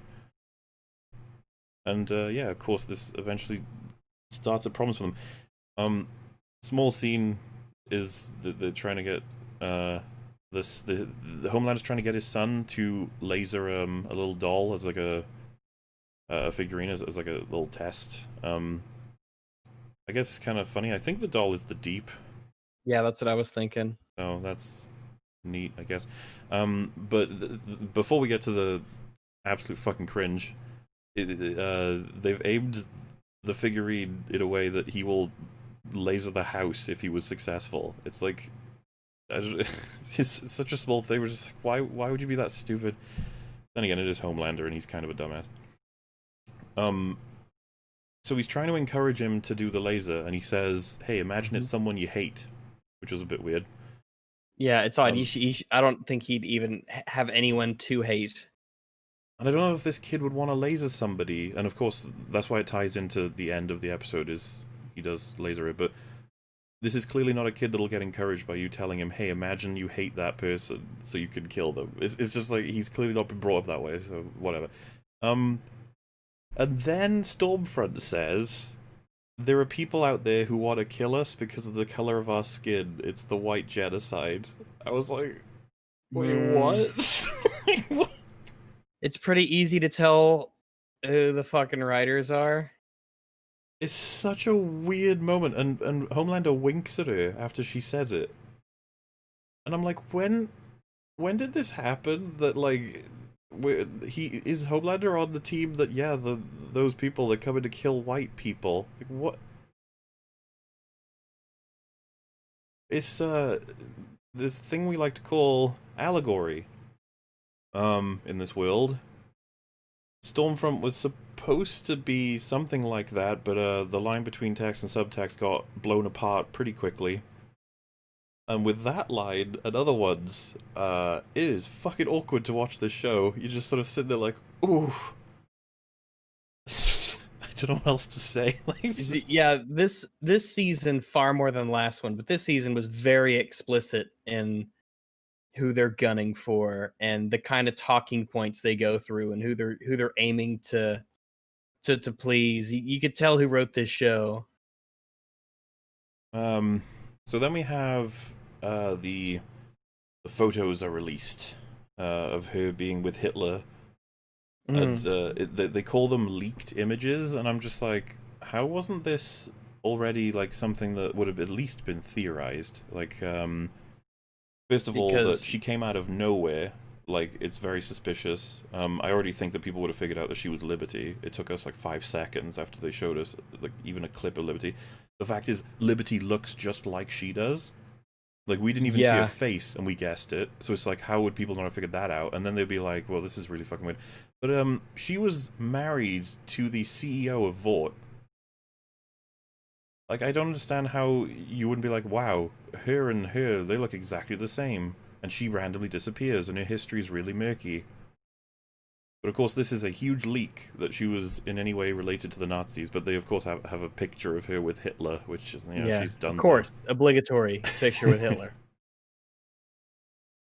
But yeah, with her face and her being married to the Vought, weird that it isn't already known, especially with her face on everything. And how doesn't that damage Vought significantly in terms of she's apparently like a monster confirmed, and she was married to the guy who began and resided over all of Vought for so long, but Vought somehow spin this by the They're end? untouchable. Vought can do anything they want because we need to have our evil mega superhero corporation, so they can just do whatever. Yeah. Like, Vought never gets punished for any of the shit that they do. And is that supposed to be some commentary on corporations just get away with it? I guess which so. Which they don't oftentimes, by the way. But or is it just the terrible writing of the show that they pull up these stupid kind of excuses for why all of this stuff happens and Vought gets caught and nothing happens? Like, they tried to push too hard too fast and they just want to get back to where things were. This part, it really blows my mind logistically. So, Homelander and his kid are in the house. They hear the sound. Homelander is almost immediately like, I'm going to go find it and destroy it. He flies past where the boys are in order to get it, which is something they could have set up, surely. And so with that, they are signaled to drive to the house. Now again, with how fast Homelander is, the amount of time it would take them to drive from wherever they are to the house is going to be much longer. Insanely longer. Yeah, especially they can't travel nearly as fast, and they can't travel in a straight line like him. It's just absurd. But of course, they get to it, they search the place, they grab him, they explain what's going on. They certainly take their time with that. And they get in the car, and they leave. And this whole time, Homelander is just finally landing, looking around. He finds these sound devices, and he's like, huh, weird. Destroys them, and then starts heading back. And of course, Butcher decides that it's better if the kid and the mum go with Mallory instead of Vought now, because he wants them to be together, I'm guessing. I can't quite remember what his reasoning is. The important part is that he calls for Vought to arrive at the house to pick up the kid, and of course they do, but unfortunately for them, they're going to have to deal with Homelander now, which is funny to me, because I'm like, why would they expect anything else? Yeah, of course. You know what Homelander could do, and instead of I'm weird because I thought the SWAT team guys would say, yeah, we heard that we had this alarm go off that he'd been taken, and so we were nearby, just kind of keeping watch over things, and we showed up because we thought he was in trouble. Yeah, do you know where he is? Think like a hack writer, Rags. You've missed a really important and clever thing that they did. Homelander moves into the room. All of the dudes there are like shocked that he's there because they know what's going on, but he doesn't. So of course they could lie in many different ways, but do you remember what happens? Do you remember? The phone. Someone says, "Hey, have you got the kid yet?" on the radio. It's like, oh, too bad. How unlucky. I'm just like, I don't know why they would have that sort of shit said. Why wouldn't it be like, radio why are you not radio silence? silent? Yeah. Like, it's this stupid shit. It's this stupid fucking shit. Every time to make everything work the way they want. And so, for some reason, right, you need to know, these people know fuck all. They knew they had to deal with Butcher. It's gone wrong. Which, by the way, it's so stupid. Vought, from Vaught's POV, they're gonna get a call from Butcher to kidnap the kid. It's on Butcher's word that they're gonna get rid of Homelander. Like, Vought have... Can you imagine that? Like, oh, you could get rid of him? Yeah, I could get rid of him. Oh, good. Like, I'm curious how, but I'm sure you can do it. And yeah, so it doesn't work out. And of course Homelander's there, and he, for some reason, bursts them all into flesh all over himself. Yeah, because because him being covered in blood makes it better for that last scene with him and the kid. Mm-hmm. Makes him look spoopy. And it's just odd, because of course he would have, I guess, harshly tortured a few of them to really get the information, when all he had to do was listen. real hard, and you would have found within the area where his son is, where a bunch of people are. But instead he tries to torture all these people, which keeps him busy for a little while longer, because of course we need Butcher and his wife to have a really long conversation. So this gets kind of weird, logistically again, because Stormfront's gone to Vought to find out that her life is ruined with the Nazi pictures. Mm-hmm. And then she just lands back down in front of MM and the kid and the mum's car, and it's just like, why did she come back? I guess she was done at Vought. I don't know. Yeah, where was she going? Was she trying to get to Homelander? If so, why didn't she stop with him? Why did she stop here? I don't know how it is she arrived at that particular place. Yeah, she just came back to them directly, and we have our first big sort of what I would call more of an impactful superhero fight, which it just dawned on me how little of that there is in this show. We barely ever see superheroes fight each other. Yeah, not that they have to. I just thought it was yeah, I interesting don't to think have to. about. It does stand out as being a thing. I think they probably want to avoid it because of the precedent it might set between future potential fights, and then there's the aspects of like how do you actually do the fight of these super powerful people and try to keep it really realistic, which they don't, but I would see why they'd want to keep that limited. Yeah. So the fight begins, and it's about as good as every fight in The Boys, where people are not using their powers properly, like ever. At one point, she zaps Starlight, and Starlight just it's the kind of writing tool where like Starlight will now stay down for as long as we need her to stay down, and it's a while. By the way, she just sits and stares at Kimiko fighting Stormfront until Stormfront breaks her neck, which doesn't kill her, because which is fine by me. Kimiko, I Yeah, could I'm believe fine with that. that. Yeah, she has super regeneration, resilience. Yeah, part of what's been established. Yeah. But I think we could have had a bigger reaction from Frenchie. He Yeah, sort of I he does shoot her. I just mean like you'd think he'd go no, like that sort of thing. But maybe he knew she'd survive it. Either way, yeah. Starlight is conveniently just down for the count right up until Kimiko's dead, and then she's back up, and they start fighting again. It just annoys me with these kinds of fights. Just zap, boom, zap, and right when it all seems over, right when there could be nothing, Maeve is just there. I don't know if she has super speed, but she didn't seem to be anywhere. She just sort of turns up. Maybe I'm misremembering it, but how would Maeve know to be here? Yeah, that's the other thing. We knew that she'd be Maeve Ex Machina. We called it Mm-hmm. the first time. Then there's the other, time. I'd have to. But there must have been a line where they said something about where they were going to be, right? Because like it's just absurd that she would. Oh, maybe she followed Stormfront. That's probably it. Wait, how could she how? follow Stormfront? Stormfront can Yeah. fly. Like. So, trying to think, Yeah, how because I did was Maeve just thinking get there? she was in Vought Tower. She saw Stormfront enter Vought Tower to look at like the Nazi shit. So how the hell did she get here in time? Who took her here? Because she seems to be on her own. I didn't see a. Mm, uh, she used It's the someone just said power she of saw it at Vought and pride. followed her. It's like she Yeah. followed a person who can fly at potentially the speed of sound. Like how does She Maeve can do that? super run. Maeve can super run fast. She's very fast. She can really run quick. I'm just gonna have to. I'm gonna wait a little bit, see if chat have any answers for this one, because this might be like major. Thinking about it now, Yeah, we might. I need answers. Chat, help me Someone out. said, don't the seven have trackers?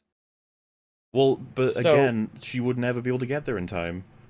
yeah, even if she knew That's where she was, yeah. if that's if It, she has access to that information without having to go through certain like procedures or protocols. And then how does she get there? I don't know. and also, I guess now the trackers are a plot thing. All right. Yeah, they conveniently forget about the trackers all the time. I mean, Yeah, the one with Starlight, they just fucking flat out and I guess like I want you to it's worse. remember, Stormfront gets into a fight about a couple of minutes after she lands, right? So how the fuck would she have gotten there so quickly after her? Some people saying she can fly in the comic. It's like she can't fly in the show. Careful here, yeah. Homelander's got a carrier. She got there because of bad writing. She just turned up. She needed in the plot, and that moment. I have the answer. It's bad writing. Is that it then? Because like girls get I it feel done. like That's how. Yeah, basically. I feel like there has to be a fucking answer. She can't have just used her gotten invisible here. jet. I like that reference. Hey. Yeah, there we go. I like that. So yeah, the reason why that might be the biggest flaw in the whole show, by the way, because she facilitates two really important payoffs. That being Stormfront essentially getting beaten instead of Stormfront killing Kimiko, the boys, and Starlight. And then she also facilitates... that fight was a lot... Yeah, Stormfront chooses to stop using her electricity. Much like Starlight stopped using her electric power against Black Noir. This shit frustrates the hell out of me. I want you to actually remember what these people can do. Well, what was Starlight pulling her power from? In that scene, I don't know, the car, I guess. The car got blown up. Maybe you can draw stuff from stuff that's blown up still. The fire? She can fly in Season 1, she lands in front of a truck. She can't fly in Season 1. Like the very first time we see her? I'm pretty sure she's just in front of it. I don't think she flies into it. Because if she can fly, then how come like Homelander has to carry her and everything later? Yeah, like I'm pretty sure she can't fly. I mean, I could double check. Yeah, go ahead. So they beat Stormfront, and then she flies away. It takes her a long time to fly away, but she eventually does. Now, I want you to pause, okay? I want you to pause. What is Stormfront's goal now? I suppose at this point? Yeah, so Stormfront was about to be beaten to death by 3 superheroes. She flies up in the air. Now what's her goal? Like, you'd think to just get away. that's kind of where I'm getting at. It's like... Also, no, she doesn't fly. She's running on the sides of buildings, and then she jumps down. Oh, well then, yeah, she wasn't flying. She has super jump.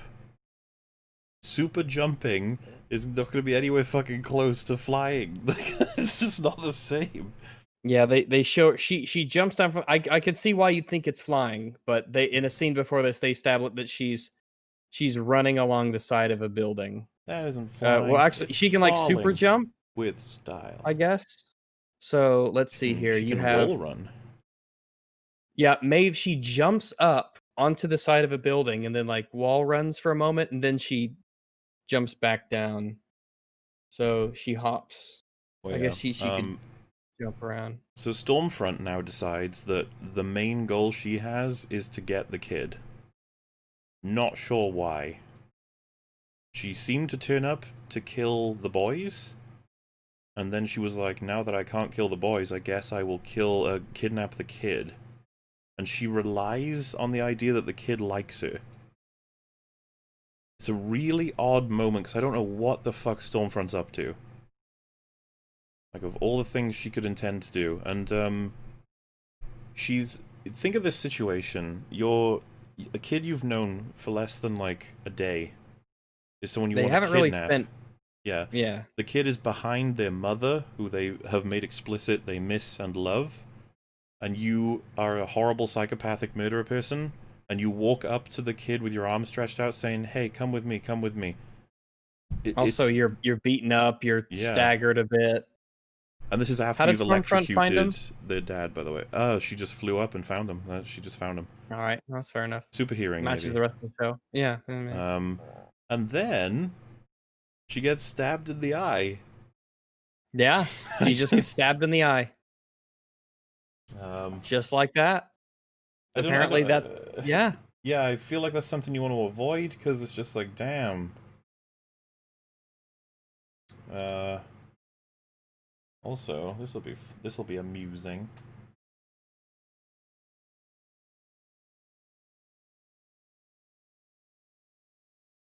Oh my god. Yo. Hello. You got banned on Twitter? Yeah, for like 6 days. Damn. Oh no. Because Mark Hamill said something about the vice presidential debate. He said, Like there was a fly that landed on Mike Pence, that whole dumbass meme, and Mark Hamill tweeted, "Yeah, that's Mike Pence with his only black friend," and I'm like, wow. And I tweeted at him. I said, "Oh yeah, the Negro is like flies, buzz, buzz." Yeah. Well, that's a well-deserved ban. Out you go. Well, that's what got me banned from Twitter. I was arguing an egalitarian position against somebody, and I got banned. So yeah, racism, both of you. Out you go. You should have stuck to memes.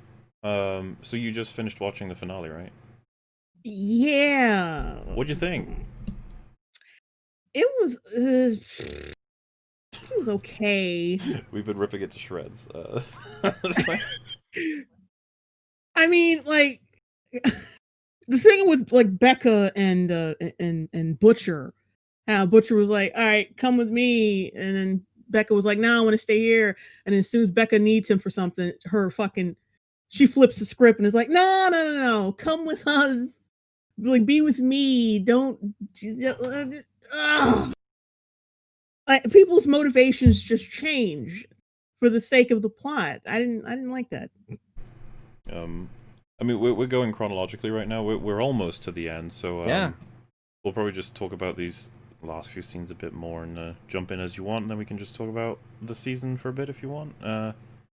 So we just got to the part where Stormfront got stabbed in the eye, and she makes this face.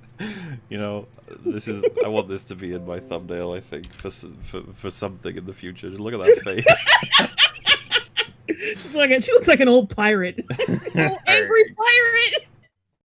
Oh shit! hang on, chat. I'll try and show you it. Fucking accidentally hit play, so I can't see it anymore. It's weird that her mouth is clean, considering in that fight she got the shit beat out of her for a long time, and blood was coming out of her mouth quite a bit.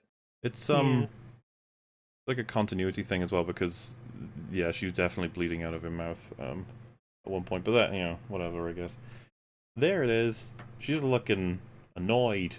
So that's a Nazi for you. She's getting what she deserves. Yep. Mm-hmm. Punch a Nazi, everyone. So yeah, were you not confused by this point? In terms of what Stormfront was up to? She's like clearly very injured, and she's like, "I'm gonna kidnap the kid now." And she tries to do it with care and love, like, "Come with me, Ryan. You want to be with me." It's like, what are you doing? You can't appeal to him this way. Like, clearly he wasn't too high on you. Yeah, he's clearly not a fan. And you got to be careful, because that kid, did Homelander warn you? He's like, when you make him angry, he does stuff. So, you know, careful. Of course, she didn't take that advice had it been given, because she ends up very strange. This whole scene is odd to me. She's annoyed now. She's been stabbed in the eye, and she's going to strangle the wife to death in front of her child after having electrocuted Butcher, and she's going to talk slowly about how much she's going to enjoy it. It's just like, okay.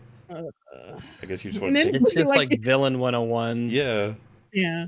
And Butcher's like behind her, like belting her, like, "Dude, he's not budging! Go away! Why don't you just get out of there?" Butcher, just stab her in the other eye with your crowbar. Yeah. I guess her eyes are her weak point, and she's never been hit in the eye by like a bullet or shrapnel or something. As much as she's really powerful beyond her eyes, if you make her blind, she's not neutralized, but man, that's going to make a huge difference. But of course, the kid gets very angry, and he lasers her, and he knocks off her 2 legs and one of her arms, I think. And her face gets all flumed up as well. Fried, yeah. She got full up. He did that to her, and so when this happened, when I was watching it with Rags, I was like, so the mum's dead then? Because, like, there's no way you'd be able to do all of that without hurting her. Or blasting her away. In fact, I'm really curious what the logistics are. If you think of a person is holding another person, and you laser in such a way that you knock off the legs and arms and face of one, just and then one of the arm. Yeah. I said legs and arm and face. Oh. But then on the other person, you hit them in the neck, and that's it. Just, like, I don't know. It's a bit of a weird. And Butcher was right behind her, so how did he not catch any heat? And as we were Yeah, I know that too. But as we were shown earlier in the season, she regens really quickly from the laser blast to her chest, right? But she doesn't do any regen in this episode, and she just starts rambling in German. I thought that was funny. Yeah. Like, what are you doing, show? He's a Nazi. That's what they do when they're injured. Hitler, Hitler, Deutschland. The white race shall never be. The white race. The evil Nazis. So, the wife is like bleeding profusely out of this neck wound. It's like, wouldn't it? How does that work when you get burned? Surely it wouldn't be bleeding, or at least not like that. Surely it'd be cauterized. That's a lot of people are confused about that one. Yeah, I don't see how she's just like bleeding from a neck wound instead of being just burned along the side of her neck, which seems like it would like be super painful and leave a nasty scar, but you should be okay. Yeah, I don't know about that one. She's just and she's gone. And so, and like Butcher has this like incredibly like I'm gonna fuck the kid up for doing this face, which was kind of funny to me because I'm like, you know, he has superpowers, right? Like, yeah, you're not gonna win this, old man. But then Homelander turns up, and you're like, is that believable? It's like, well, yeah, I guess so, because if you remember, Homelander has super hearing. There was lasers, there was screaming, there was anger. Like, there's enough for him to hear, and so this would be a point of compliment to the show, if not for the fact that they only ever use that when they need it. They ignore it whenever they don't need it. Homelander's hearing is very selective. He seems really sad that Stormfront's died, by the way, or is dying, but it's really unclear what he thinks about it overall in the show. Like, he's like, really upset, but then you're like... Yeah, he basically forgets about her. He says, like, when he's doing the announcement that she was behind it all, he seems frustrated. But then his last scene is him wanking over a city. When you'd think his last scene would be him, like, walking into a dark room where she's being kept, and then him announcing, like, what he's gonna do next season about all of this. But no, he's just having a wank. Yeah. Yeah, really that scene does not fit. Does not fit the tone of the show at all. That was in the comics. And that was considered one of the extra plot with the things that happen in the comics, and in fact they try to shove it in this slightly more grounded show. Just doesn't fit. I just don't think they ever quite get exactly what they want to do with Homelander. It's like he's two characters sometimes, anyway. Most of the time he's just an idiot. So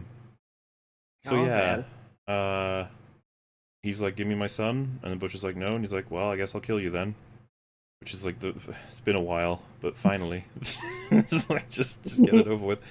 Unfortunately, Deus Ex Maeve, she literally pops into existence just to the left. She's like, hello. Like, oh my god.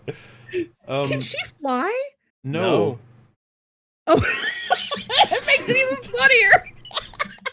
It's so odd. She's just there. And you remember, right? The last time we saw her, she was beating up Stormfront with the boys.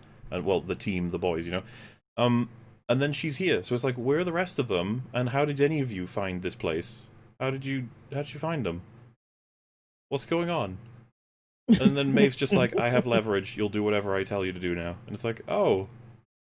Alright. And there's this exchange of dialogue where he's like, I'm gonna destroy everything, and then she's like, I don't care, no one will love you anymore. And that makes him realize, like, that's enough of a threat that'll work for him. And I said to Rags, in a good show, that'd have been a good payoff.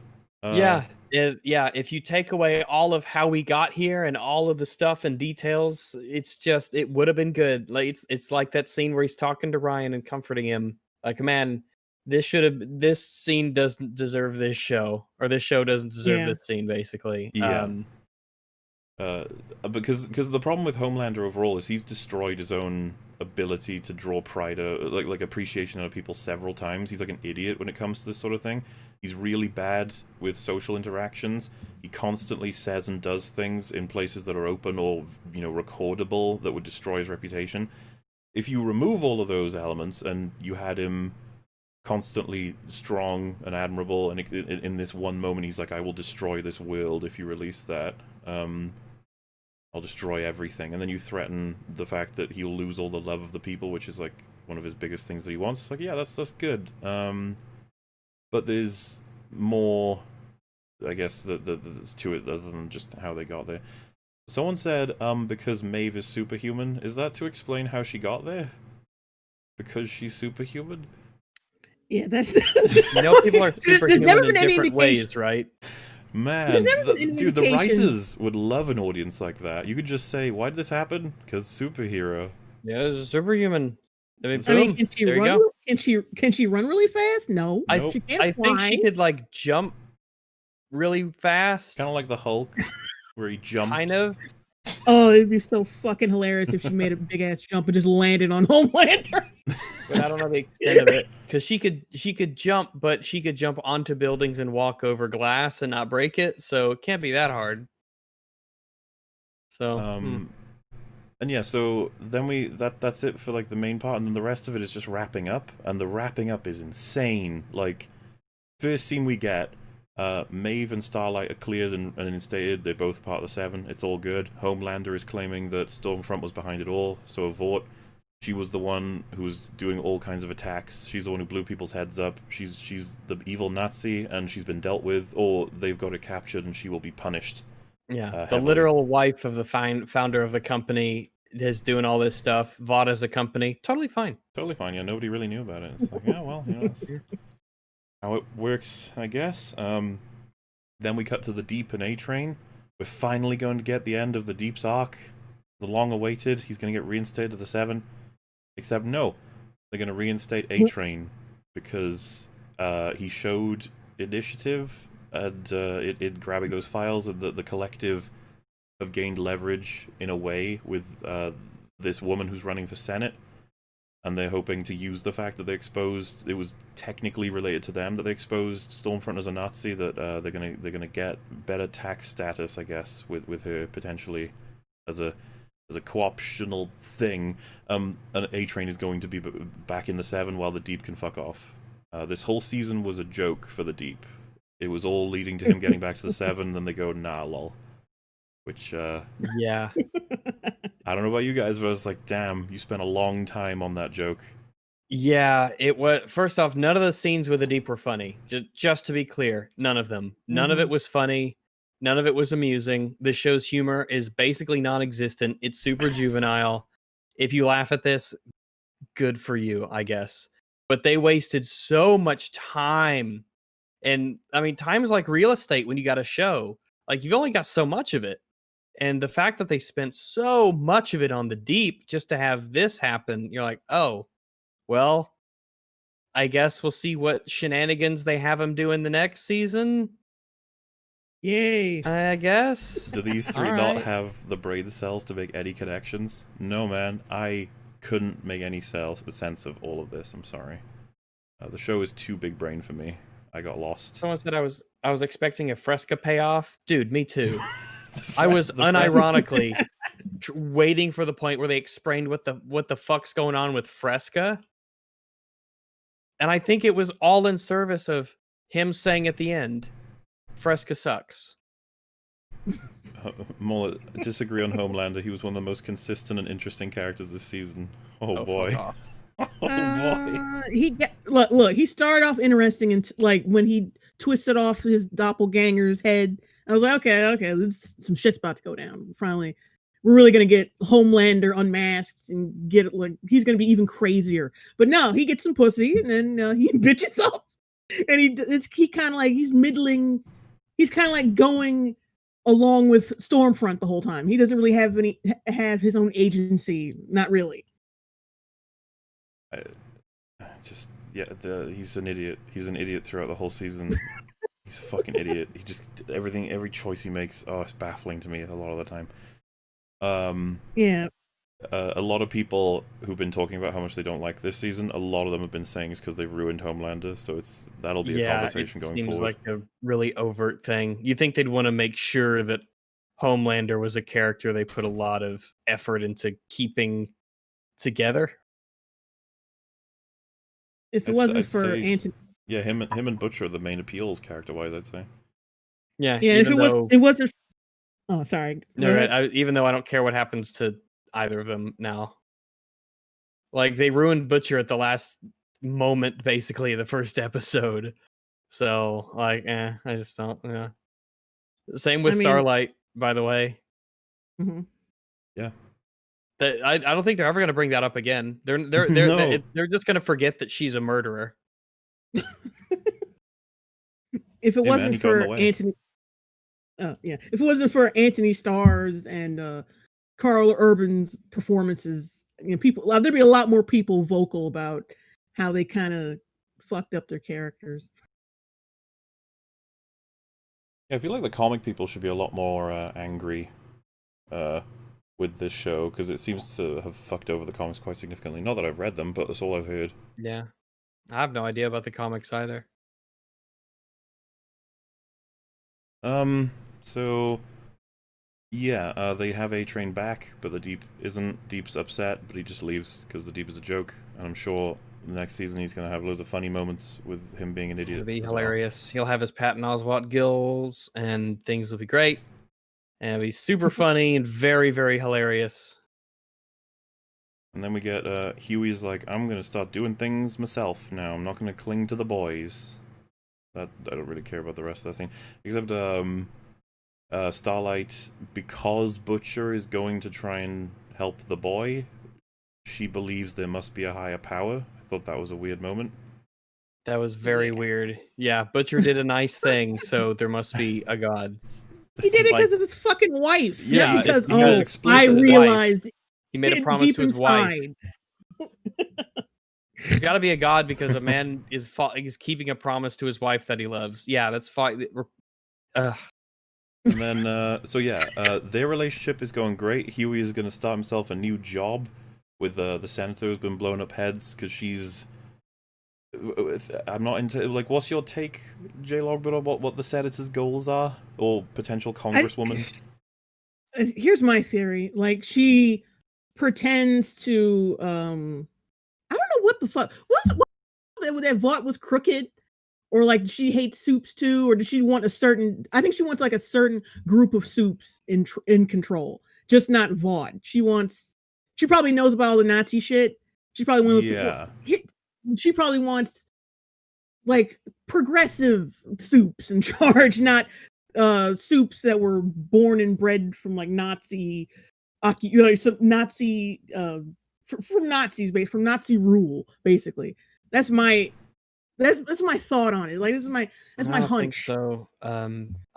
Because she's like she has, I don't know, she has like an Arabic Mediterranean kind of complexion to her. So if it was the whole Nazi angle, it just would seem really weird.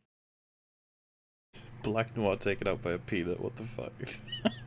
They said he was in a coma. I can't, like, people who are fans of Black Noir, I feel kind of sorry for you. I don't know. Like, yeah, it must be rough. You hear a lot of people defending that. Well, people are allergic to nuts. It's not that in and of itself, right? Like, I like the idea that an incredibly powerful superhero still has a potentially deadly nut allergy. Like, I like that. It's just, of all the things they could have done with him, like, also, Maeve knows about this power? I wonder if everyone else does, or it's just. Yeah, apparently comic readers know who she is, but I would be careful to assume that the show will go the direction of the comics. You never know. Yeah, we're gonna have to... Season 3 will be our answers for that one. It'll be interesting to re-look at Season 2 after you get your answers in Season 3 to see if what she does lines up at all. But yeah, Mallory says that they're not wanted men anymore, even for the crimes you actually committed, she says. Like, I guess they were... Well, Butcher was framed for killing... Well, no. What I'm suggesting is that things they've actually fucked up and done wrong and laws broken and people killed, like, it's all wiped clean. Because I guess they got a clean slate because they helped with Stormfront. I guess that was part of the deal. I mean, super nice, clean, best possible ending, almost. Well, it's amazing. Not only are they cleared of all charges of any kind, they've also been given a cushy new place as a part of like the White House or some shit, or the person running for Congress, to continue a task force that is designed to go after soups or study and control them. It makes this episode almost seem like the prequel for the real show. Yeah. Mhm. I like that. Yes, that was the deal. Good job. You did it. Like you pointed out what happens in the show, which is what I did too, except I was doing it in a derogatory way because it's fucking stupid. But you were like, insane. it's what they said happened, so it happened. Oh, we believe it happens. Yeah, like with the Last Jedi. Like we believe that's Luke now. That's the issue. Though the show, they said it was Luke. What do you mean? I mean, there you go. The movie called him that. I don't know. But yeah, it worked out real well. Everything's mostly good now. And I still, throughout this whole season, have questioned what the fuck Mallory is like. How is she even alive?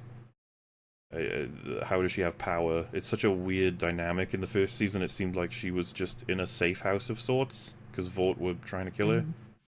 But now she's like a fully fledged, powerful quest giver and character. Mother's Milk gets to go back to his family. Of course he does. Wonderful. Thank goodness. The family that we haven't seen since, was it like the penultimate episode of season 1 where they say like they fucking, the wife hated him because he went back to the boys? Yeah, and I don't think they've really been talking since. So the fact that he shows up and things are going to be okay is like, I don't know. It's not really what you told us would kind of happen. Not what we're led to believe. But all right, I guess he gets to explain things or something, and it all works out. The main defense of the show seems that it's supposed to be bad. Yeah, I agree with you. It's like a lot of the defenses are just like, yeah, that's what it is.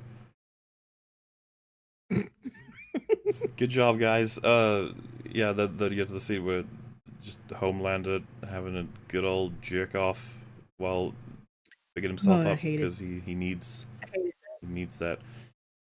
It's like it goes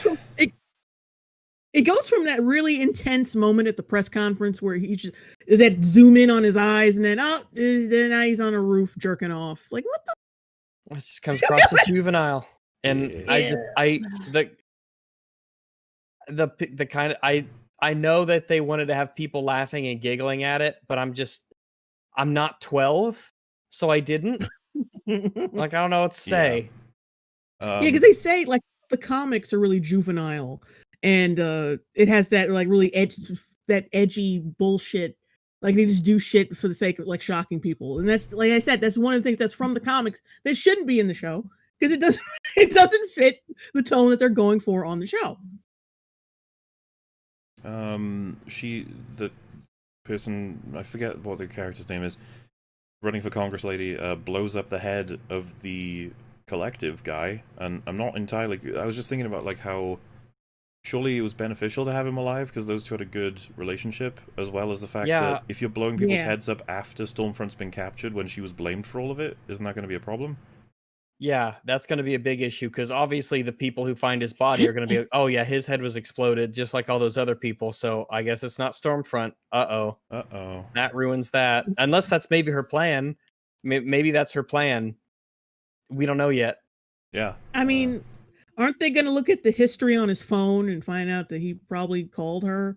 If I'm assuming that, well, if he wasn't using a burner phone and if she wasn't, that is.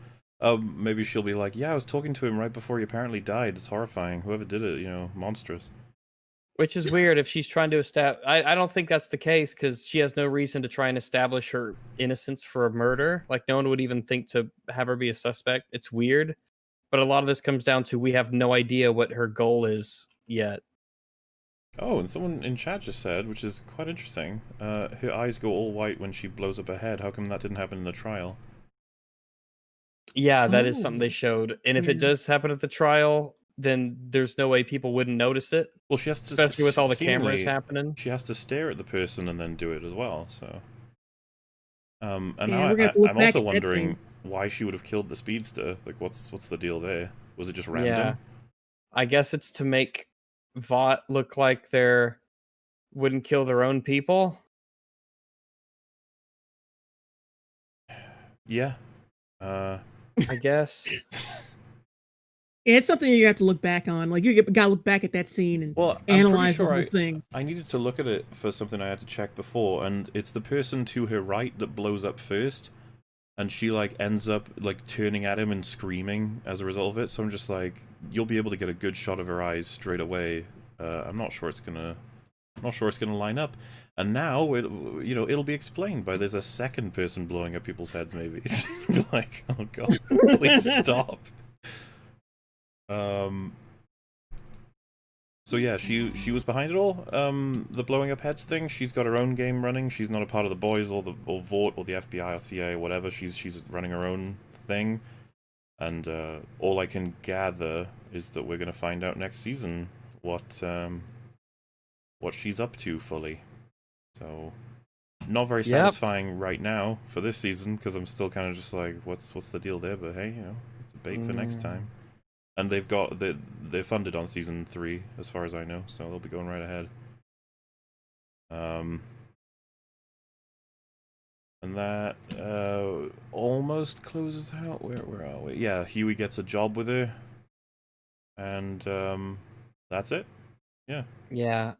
He wants to take down Vought the right way, which is weird. You'd think he'd be super disillusioned by the fact apparently Vought never gets punished for anything that they do or are caught doing. Mm-hmm. Yeah. So you think he'd fight? You think that would be his dark streak, where he's like, yeah, I guess we're gonna have to go out of the system to get this thing fixed because clearly the real system isn't working. Something to that effect. Yeah, it's funny. He was talking to Starlight in the car near the end, and he was like, "Oh, I need to stop learning how to cling to shit." No, not in the car. They were in the park, and he said, "I gotta stop learning how to cling to shit." And she thinks like he's breaking up with her, but then he was like, "No, I'm gonna cling to you all I want." Like it was fine. It's like, wait. I don't know. It's weird. Like, I don't know. They tried to make his realization is like a romantic comedy. Like this should be a fucking serious move for you. Like for your character. What the fuck? I did just look at it. You can maybe get away with it. She's clearly looking at the people who are exploding, so I'm pretty sure the show is aware that she's definitely doing it, but it looks as if she has to concentrate, though, and she's immediately looking away from them after being done. I don't know. It's not portrayed the same way as it is, which she does in the finales. That's kind of the point. Also, I think people would notice that eye thing with all the cameras in that room. Yeah, she'd be staring at them, and it looks like, I don't know. It's all very strange, and she kills, you just have to think about some of this, right? She kills the guy who's going to testify about all the horrors that Vought have done, that would have destroyed Vought forever, and her whole campaign on the face of it seems to be trying to destroy Vought forever. So I'm I'm figuring it's not her real motivation. She's got her own thing she's trying to get done. Maybe adopt control of the heroes herself. Maybe she wants government control, but just not through Vought. Yeah, so I don't know. Finale wasn't very good, but it's about as good as the rest of the season, from what I can tell. I think a lot of people will pick episode 7 as being the worst of the season. I wouldn't blame them. Mm-hmm. But if anyone was wondering while listening, yeah, we didn't think it was good. We thought it was shit. Yep, pretty shit. Yeah. Very, very, very sloppy writing is the way I'd probably describe it. Very sloppy writing. Frustrating, I hate annoying. to admit it. Wish it was better. Yeah, I do wish it was better. So that the few good little moments actually made sense in their context. Yeah, remember shows when they, like certain great shows, they have consistent writing all the way through the end? Why can't this show be like that? What a weird power, by the way. Blow up heads. Yeah. Like, just heads, that's it. If it's like, nah, she just causes, like, some kind of pulse in a particular area. It was like, okay. I don't know. It still just comes across as odd, that's all. Yeah, so, that's just mainly the finale. We'll do a whole thing for the whole season. We'll go through all of the structural issues, the writing issues through the fucking roof. I was mainly in this show for Butcher and Homelander, and now that season 1 and 2 are done, I'm pretty much done with both of them. Yeah. Are we gonna check out season 3? Probably. I'll be curious to see how much more they fuck it up. What else they plan on doing? Because like it's the Jenga thing. The further they go on, the worse it'll get. I guarantee it. 2 was that seems to be the case so far. Yeah, significantly worse than season 1, season 2. Oh yeah, losing their fucking minds to the writing in this one, and I think it's kicking off a lot of people now. Season 2 already. Season 3 will probably be the one that is the worst. Like, it just seems to be a pattern. It happened with Westworld. Happens. I'm trying to think of like all the different examples, but like I suppose Game of Thrones wouldn't be fair exactly, because it died several times. Like season 5 is the earliest sort of season where everyone felt it went to shit. Either way, what wasn't happy, and what else can you say? You just feel empty, like yeah. Man. I don't feel like I'm certainly not in the camp of wow, that was great, can't wait for the next season. I have to ask, like, are we even bothering with the next season, or? Man, I was just thinking, like, A-Train in this season, he is so confused. Doesn't know what he's doing. He wakes up from his coma, and he doesn't tell Vought about what Starlight did. He instead decides to hold it over her for potential. Then he keeps an eye on her, and he finds that she's fucking around with Compound V. And then she says, if you tell anyone about this, I'll expose that you killed Popclaw, even though she has no way of proving it beyond the fact that someone put a syringe in her that went through her bone. Instead, so it couldn't have been her. It's like, okay, that's not really enough. And that's Vought that you're getting that from. It's their forensics report, which I don't know how she accessed, without raising an eyeball or two. So yeah, that's not leverage, but he treats it as such, and then they get exposed. Also, if he comes out and says, oh, Starlight did all these things, they'd be like, well, how come you didn't tell us earlier? You sat on this for how long just to get personal leverage over her? For no reason. There's literally no reason he sat on that. And season 2 forgets that A-Train is an asshole. In season 1, he's a piece of shit. He tries to use Huey's dad to get to Huey, and he's happy to kill them both. He kills Popclaw. Yeah, and he tries to kill Starlight and Huey in the fight at the end. From the beginning, they show that he's not at all remorseful about anything bad that he does. He struggles with it, but he commits to being a bad man. That's kind of where I'm going with this. Like, he feels bad about killing Popclaw in season 1, but he does it, is my point. Oh, I was talking about the first gala, the Huey's girlfriend. Oh, yeah, he doesn't... He shakes that off entirely, actually. Yeah. Yeah. You're right. That's interesting, actually. Yeah, A-Train is not a good man, but this season, for some reason, he delays releasing the info about Starlight until he is given the leverage not to. Which is not good leverage, and you know what I mean? It's so tangled.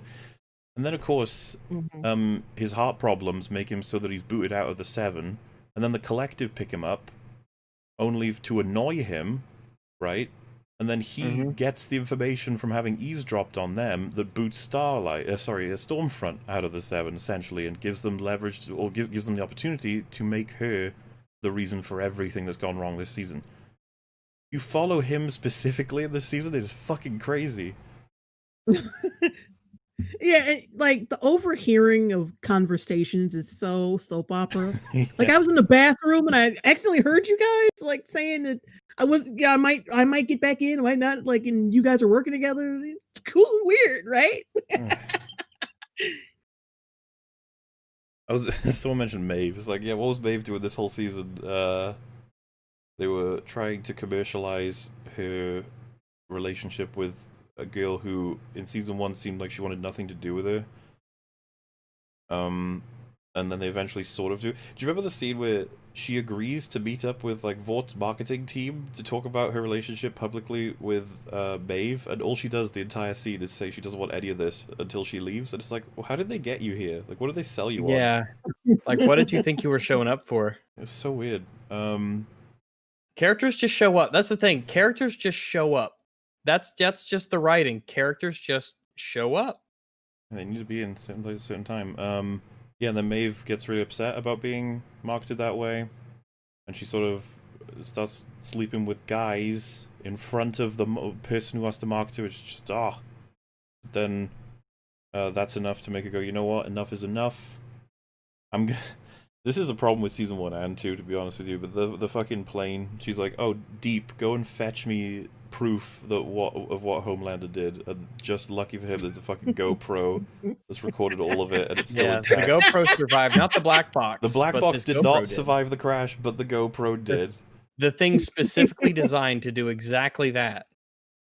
And it gives it full leverage over Homelander.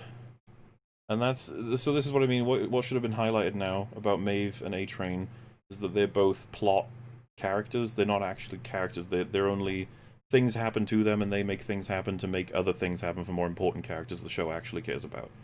Those two just they're just sort of items. They're being moved around the board to make certain things happen for other people. Like, to be fair, Maeve did become a character near the end, like in the finale. Finally, but it's too little, too late. You know, I would say she's always been even with season 1, she was always the character that's like unclear as to what exactly her loyalties are, what she values. They do so little with it. There's very few scenes for Maeve.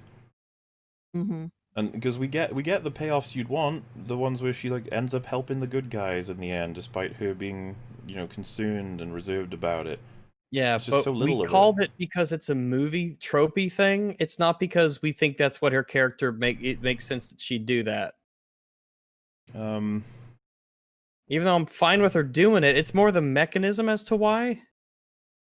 Like her just showing up, like inexplicably, just being there. With the footage on her cell phone. Preloaded and ready to go. I mean, because that whole scene, there's so many problems with it in season 1 that Homelander made the decision to do that in that scene. He was so lucky that the black box got destroyed, everyone aboard died, that like none of it managed to get out at all, despite the fact that his lasers were embedded into the fucking cockpit. Like, that scene's bad enough in season 1, unfortunately, but season 2, just pulling it out of its ass, deciding to, like, we need this now, so we're gonna use it. It's just like, damn. Well, that was one of our issues with season 1, is how there's no way Homelander is in the clear for all the stuff that he does just so haphazardly. Yeah, and then there's the Deep, as we've been over. He was a joke. He was, the joke is he wants to be in the 7, and he just can't quite get it. Like, that was worth all the time with the Deep, I guess. Yeah, it's like the Ice Age squirrel. Like, he's just trying to get that acorn, and he just can't do it. But Ice Age is funny. Yeah, that's funny. Mm-hmm. This isn't. This is trash. Who else is there? Oh, man. Starlight. What a legendary character. Hey, chat. Hands up if your favorite character is Starlight. Okay, that's not a fair question. Hands up if she's in your top 10. I'd be curious. I don't even know if I could make a top 10. No, because I'd be counting up from the bottom. Yeah. What even is Starlight's thing? It's like she's sad. She just wants to be she's sad because she wants to be a good person in a world that just isn't that good. She just wants to do the right thing, even though she's a murderer. And the show is going to completely forget about that, like it already has, and they'll probably never ever bring it up again that she murdered somebody. And she got over it in 3 seconds. She had no choice. She's bulletproof. She had to blast him away. She couldn't have... That scene's bad. We'll talk about that in another stream, okay, guys? We're going to get to it. But yeah, she's barely someone to talk about. Huey, what he, at the beginning of the season, was, like, chastised for not... He's always, like, a person... He's not a leader. He's not someone who makes the decisions. He's a floopy dingus. And then by the end, he's like, you know what? I'm gonna start doing things myself. It's so cheesy. Like, congratulations, you had an arc, I guess. Yeah, I feel like they just pulled that out of their ass at the very end. Yeah, like, what in the season was, like, developing that exactly? Like that he would end up working at a politician's office? Yeah, I don't know where the fuck that came from. I think it's probably just another... I think it's another plot device so we can, like, keep following the head blowy chick. Yeah, well, I think they're just done with him. They just want him to be out of the picture for whatever, easily out of the picture. They're done with him being the protagonist. Next season's going to be the boys will be, doing shit with superheroes still, but he will be with her, and the plots will cross over until the end of the season where she's revealed to be the big villain or whatever. Yeah, he'll find out she's crooked, and then I got to be with the boys again, undoing what the fuck the crappy fucking arc he had to begin with. Hey, look, he needs to stand up on his own too. I don't even. It was so weird. It's like, oh, I'm so clingy with the boys. Like, there was a purpose with the boys. You guys were founded on the idea of stopping evil superheroes. No, I'm so clingy. Like, what? And you were doing a pretty decent job, actually. And remember how he almost cried? He teared up when talking about how he hasn't seen his dad in so long. We didn't get a scene for that. Mm-hmm. Yeah, he was gone. And also they bring up the mom all of a sudden at the end. No, she's not bulletproof, just bullet resistant. She can take a 50 cal, but a saw breaks the skin. Rolls eyes. Yeah. We haven't talked about... I brought that up. I mentioned that. Oh, well, the reason why I had a throwaway thing there was because the scenario we're talking about is in episode 6, where Butcher is about to pull a gun on a guy because they want to take his car. The guy, in getting concerned, pulls his gun. No, I think the guy just pulls his gun in general because they look dodgy. Yeah, because a bunch of dodgy people telling him that he needs to give him their car in the middle of the woods and leave him stranded there. And of course, if he has a gun to defend himself, he's going to pull that shit out. And yeah, because y'all are trying to rob this guy of his car. We'll get to all the other parts that's wrong with that. The one part I want to zero in on is, you are Starlight. You have super strength, bullet immune skin, essentially, especially to a pistol. Oh yeah. And this guy has his gun aimed, and he doesn't know you're a superhero. I don't think he knows she's Starlight at that point at all. Well, he dies before anyway. So you have many choices, and she decides to blast him with her superpowers and kill him. Instead of just taking the gun out of his hand. She could do so many things. Super strong. She's invulnerable, essentially, to him, and she is super strong. And she murders him. Yeah, could have disarmed him. Could have sparked his hand a little bit to pop the gun out of his hand. But or just grab it. Just walk towards him and grab the gun. And if he shoots, she's invulnerable to bullets. That Glock ain't gonna do anything to her. And she's sad about it for 4 seconds. A lot of people are saying he saw Butcher reaching for his gun first. It's yeah, that's fine. I can rewatch it for that. I'm more concerned about the fact that she very negligently had him killed, and her thoughts on the matter are, fucker shouldn't have gotten in the way. You tried to steal his car! You got in his way, bitch! Dude, the guy was pretty reasonable. He says, I will drive you to the hospital, but I can't be left here in the middle of nowhere and you steal my car. That's not happening. And the funny part is, when they get to the hospital, by the way, they're wanted men, but fuck it. They get to the hospital, Huey's getting all sorted out. The implication is that, they would have driven there and then not needed the car. Why couldn't they just let the guy have his car?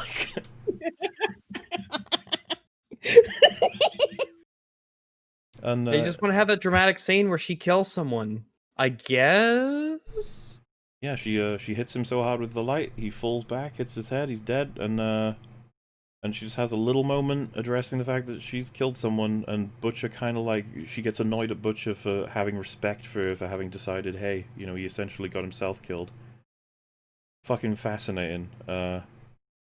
And, these superheroes are not supposed to be like Batwoman. That's not supposed to be what I'm thinking about. I'm supposed to be wow, yeah, how interesting that someone who wouldn't want to kill anyone through an accident almost get someone killed. That's a really interesting thing to do. That was it.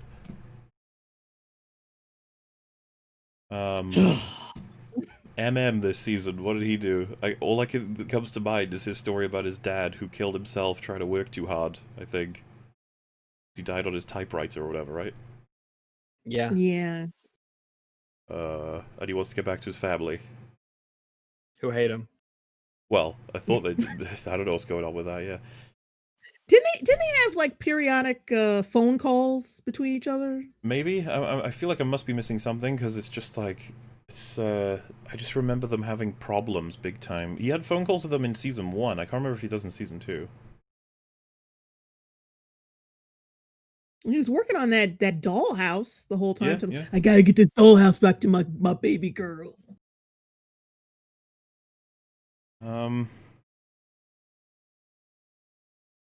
Well, in episode 3, the Deep is in Ohio, yet he arrives in the Atlantic, finds them off New York while the boys are on a ticking 30-minute clock. I actually asked, I can't remember who I was talking to, I didn't remember how the Deep found them in episode 3, I need to rewatch it. I don't remember if it was Vought that sent him, or if he did it on his own, and if he did it on his own, how did he find them? I don't know. I think he did it on his own, so, you know. Yeah, I'd have to check if there's a throwaway line for how he found them. There's a lot of that, as we've said. A lot of people getting into lots of places where you'd think they can't really do that, but they just do. For example, Lamplighter having access to a room or everything in Vought because they left his security clearance in there for some reason. And no security cameras. And they they still keep him they just still allow him to have access to all that stuff. And you're like, oh. They have security cameras, remember? They just don't... all the security cameras do is record. That is it. Nobody's looking at them until someone says, hey, is Lamplighter in the building? And it's like, I guess I'll search Lamplighter's face and see if he comes up. Oh, he did. He's here. It's like, what? That's what I mean when I say there were no security cameras. Like, yeah, there are cameras, yeah, no, but there's right. got to be security watching the cameras. What I'm getting at is I find it fucking absurd that they have a facial recognition system in their cameras but no motion detectors. Like, what? You think that place would be locked up like a government facility, which you'd think. Yeah. But no, this one guy who hasn't been part of the group for a long time, he could still just, show up, unlock all the doors, walk in whenever he wants. And just light himself on fire right in the middle of their fucking room. Their meeting room. What the fuck? And the whole scene with him, like the whole him thing was the porn watching and the fact that they're trying to do this. Like, I don't feel sorry for him. The first time we see him, he's burning a man alive. Yep. Mm-hmm. And that was his job, to burn people alive. Like, fuck that guy. Yeah, definitely fuck that guy. And as someone mentioned in chat, we talked about this before, but he self-immolated, and you could still use his fingerprints to access security? Question mark? How the fuck does that work? I think with the Lamplighter redemption thing, I think this is just a hunch. Maybe I'm giving this show too many brains. But I think they're trying to do like the Nazi, like they're just following orders thing, like bad people working, because hint, like he was lighting people on fire, putting Jews in ovens, connection there. And I think maybe like it's that type of thing. Like, oh, they're just following orders. Not everybody working for them is like 100% evil. Blah, blah, so here's blah. the thing. It's interesting you bring that up, because when they go into the mental or to the facility, the test facility, they just straight up kill a guard. Mm-hmm.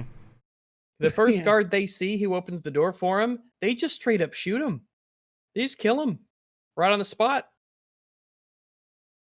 Yeah, there wasn't really an effort to knock him out, disarm him, tie him up, anything. The boys just kill, and it's like, oh, damn. Boom, they just murder this guy. So I'm like, oh. It was weird, because I don't remember an instance of the boys killing anybody who hadn't already shot at them or whatever.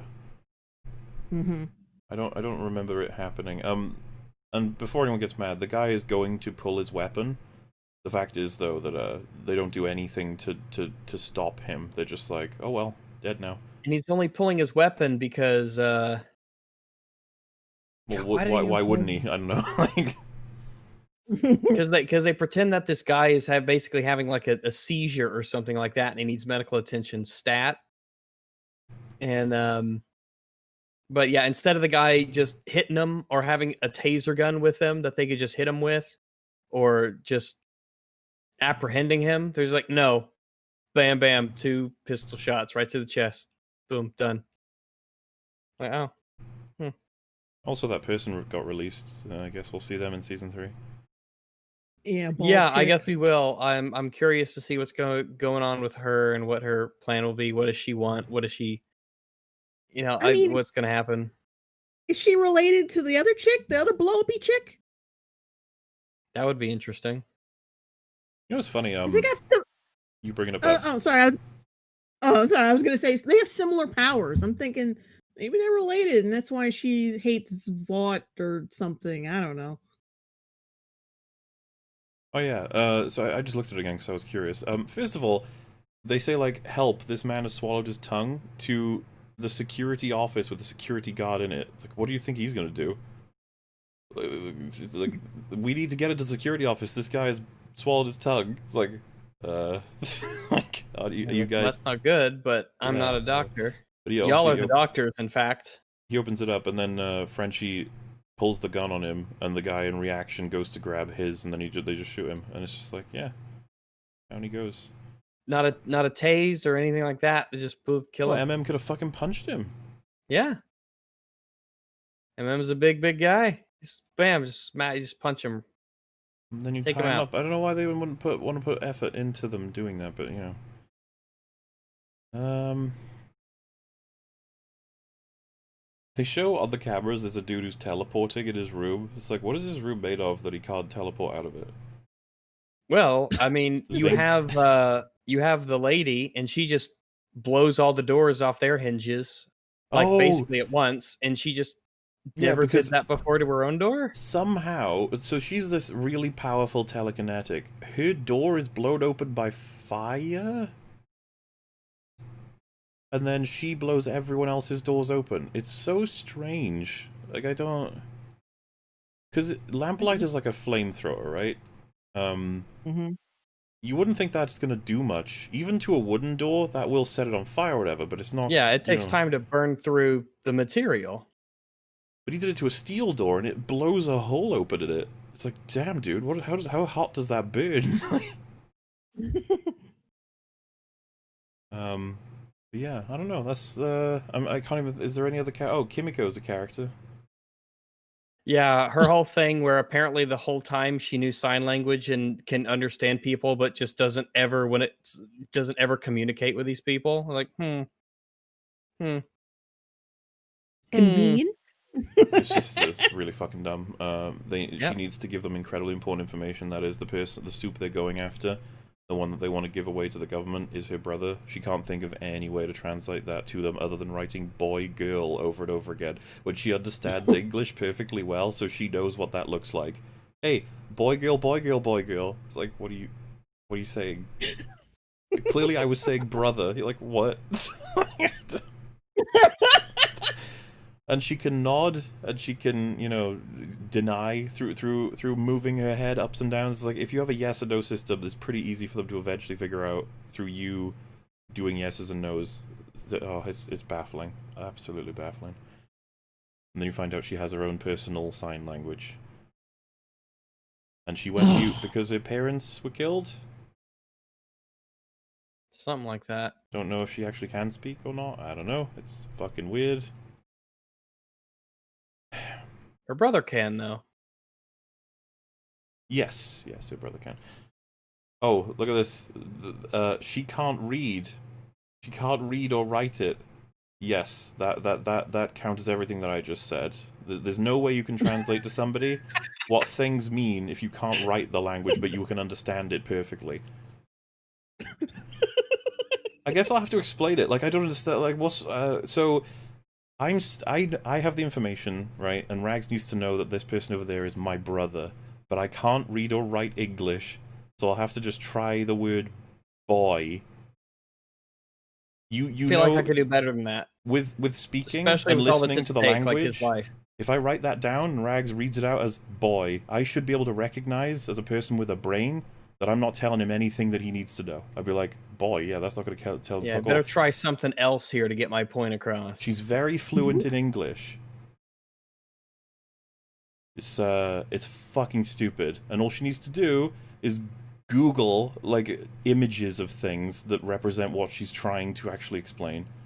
Or hell, she could speak, because I'm pretty sure it's not impossible for her. She's just choosing not to, is what they imply, because she's sad that her parents died. I don't really know.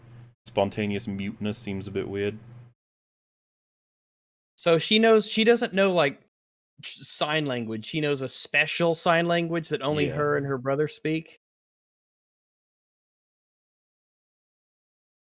Is that the case? Yeah, that's it. It's a special sign language they invented. Oh. Which, wow. by the way, fucking hell, how long would that take? Yeah, I guess they invented their own special sign language. Okay. Also, imagine how long it would take with, like, Google images of things in a language you can't read. Brilliant. Do you know what pictures are?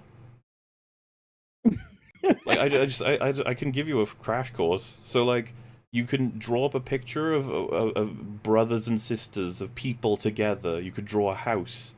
You just do the thing that's on the back of cars. The two big people, and then the two little people next to them, and you just circle the two of you, and it's really simple. Boom. I just solved the problem in 10 seconds.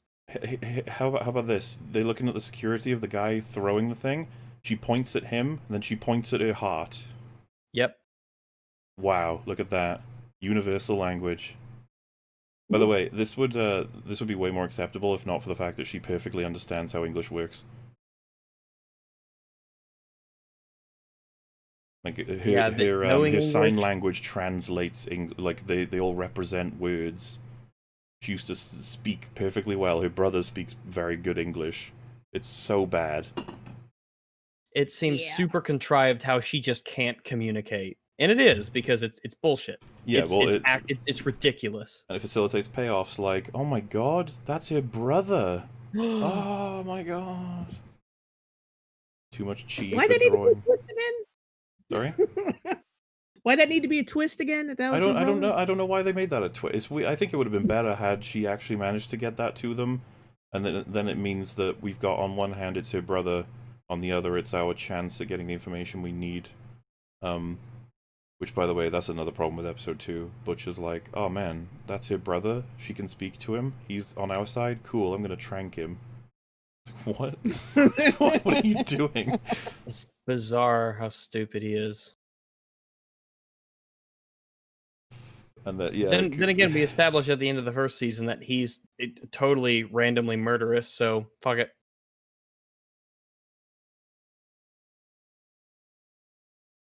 Yeah. Anything else anyone wants to talk about? No, I think we could save the rest of it for the. I mean, unless of course Jay Longbone has anything to say, but I'm all good. There's this one small thing. When A-Train magically pops up in Huey's car in the beginning of the episode, and they just like stop right in the middle of this busy sidewalk, semi-busy sidewalk, and he gives him this fucking Nazi information out in the open, dressed as A-Train, no disguise. You are the most recognizable fucking person in the world.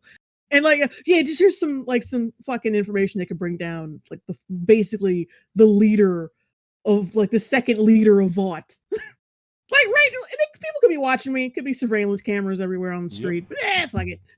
I'd say it's incredibly. We mentioned it earlier, but it's incredibly dodgy that a wanted criminal, the most wanted superhero that's recently been condemned by Vought, and one of the members of the Seven, who I don't even know if he's left at that point, whether or not he has, are just talking in the middle of the street, and he handed them something, a set of files. It's like, so they work together then. Yep. And there's several people walking by. It's just like, wow. Just wow. Will EFAP cover season 1? We don't really intend to cover season 1. We're going to be gunning for 2. But we can, talk casually about some of the stuff that happens in season 1 while we're doing it. Yeah, I'm sure stuff. Well, as we've already done in this little stream, we've already referenced some things from season 1. And that is bound to happen in our discussion about season 2, because a lot of the stuff in season 2 was built on what they established in season 1. Mm-hmm. Definitely going to be making some comments about season 1, which is undoubtedly the stronger of the 2 seasons. This one's just horrible. Someone just said, wow, no, that's very nitpicky. Seriously? What? What's nitpicky? With A-Train in the street talking to wanted criminals, it's nitpicky. That is not fucking nitpicky. I mean, he's that's President that's like Trump. Like giving people this would ruin everything. If they get seen or reported or anything, or someone takes a picture or anything like that, 2 wanted criminals in A-Train, like, man, just anywhere. Also, where would they have to be to where you would think it's an issue? Yeah, that's what I want to know. someone's like, you can hear him open and close the car. Like, come on, guys. Like, I'm not questioning how he got into the car. That's not, like, I don't That's care about not, that. yeah, it's the fact that he's out in the open giving people classified information. Like, giving 2 wanted criminals classified information, where there could easily be surveillance cameras and there's foot traffic everywhere. Like, that's the problem. Yeah, and it's weird when your audience care more about you guys looking after your identities than you do. It's like, please put a hood on. Oh, I guess we didn't talk about Stormfront overall. How she's cartoonishly villainous to the point where she's like a meme. She needs a big, long, black mustache that she can twirl wherever she's in a scene. Twirl and fiddle with, and Vought. Obviously, the political commentary that they're making, the super on the nose, ridiculous. She has seemingly a goal to kill all non-whites in the world. That's her ultimate goal. She also wants people to be soups. She wants soups to reign supreme. That is the best, possibly white soups. I don't really know. Vought brought her in for some reason. Like, for some reason. Like, why the fuck did they bring her in? Oh yeah, I'm just realizing that. Why the fuck? Because all they say is like, "Oh man." That's what he said. He said because it's just a numbers game. Like as soon as like Compound V is out there, our numbers go up, or like our stock goes up. Yeah. Like, that was so. The ultimate reasoning was that she makes people angry, and angry gets them more numbers in the stock, which doesn't actually add up at all. Because she shat on Vought throughout the whole season, their stock would have gone down. One of their like mainline superheroes is constantly saying they suck. Like, why would their stock go up?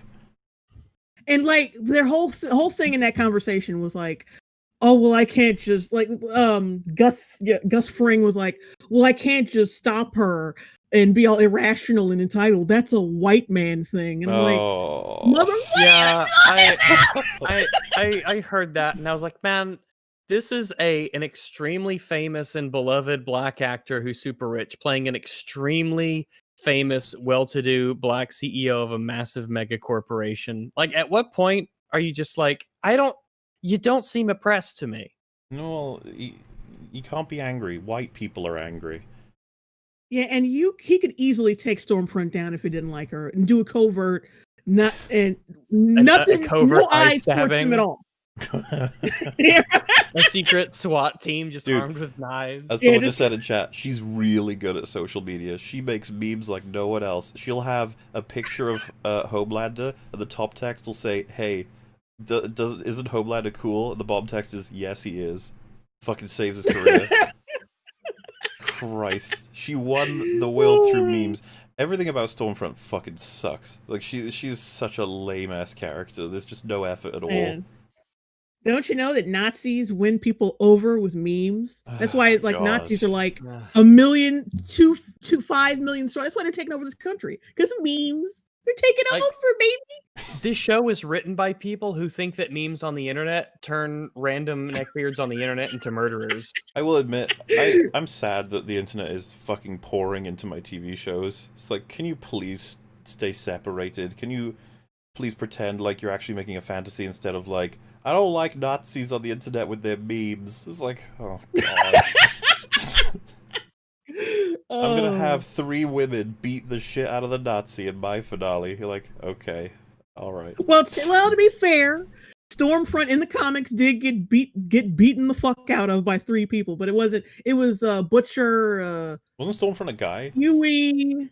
Yeah, he was a guy. He was a guy in the comics, but I'm fine with the gender swap because it kind of makes sense for what they tried to go for. Like, she's she acts like a feminist, but she's really a Nazi, feminazi. Get it?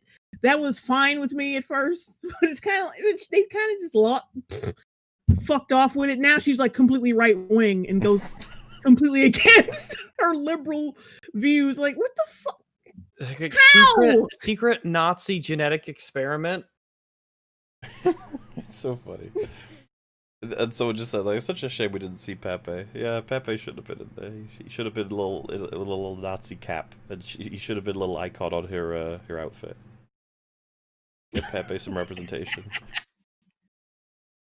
Yeah, transparent as hell. Nobody's gonna be missing that one, and I think most people will find it embarrassing by the end. They'll be like, oh. It's gonna age like milk on the countertop. Oh yes. And I just still can't get over how she turns black people into Smucker's jelly and just can't say the N-word worth a damn. You yellow bastard! You black bastard! Friggy was talking about that with these episodes. He's really annoyed that this show pretends to have teeth. It doesn't actually. Right, exactly. It's so fucking bitch made. Like, you can tell the people who write this show are white. They just can't say the N-word. It's gonna get him in trouble.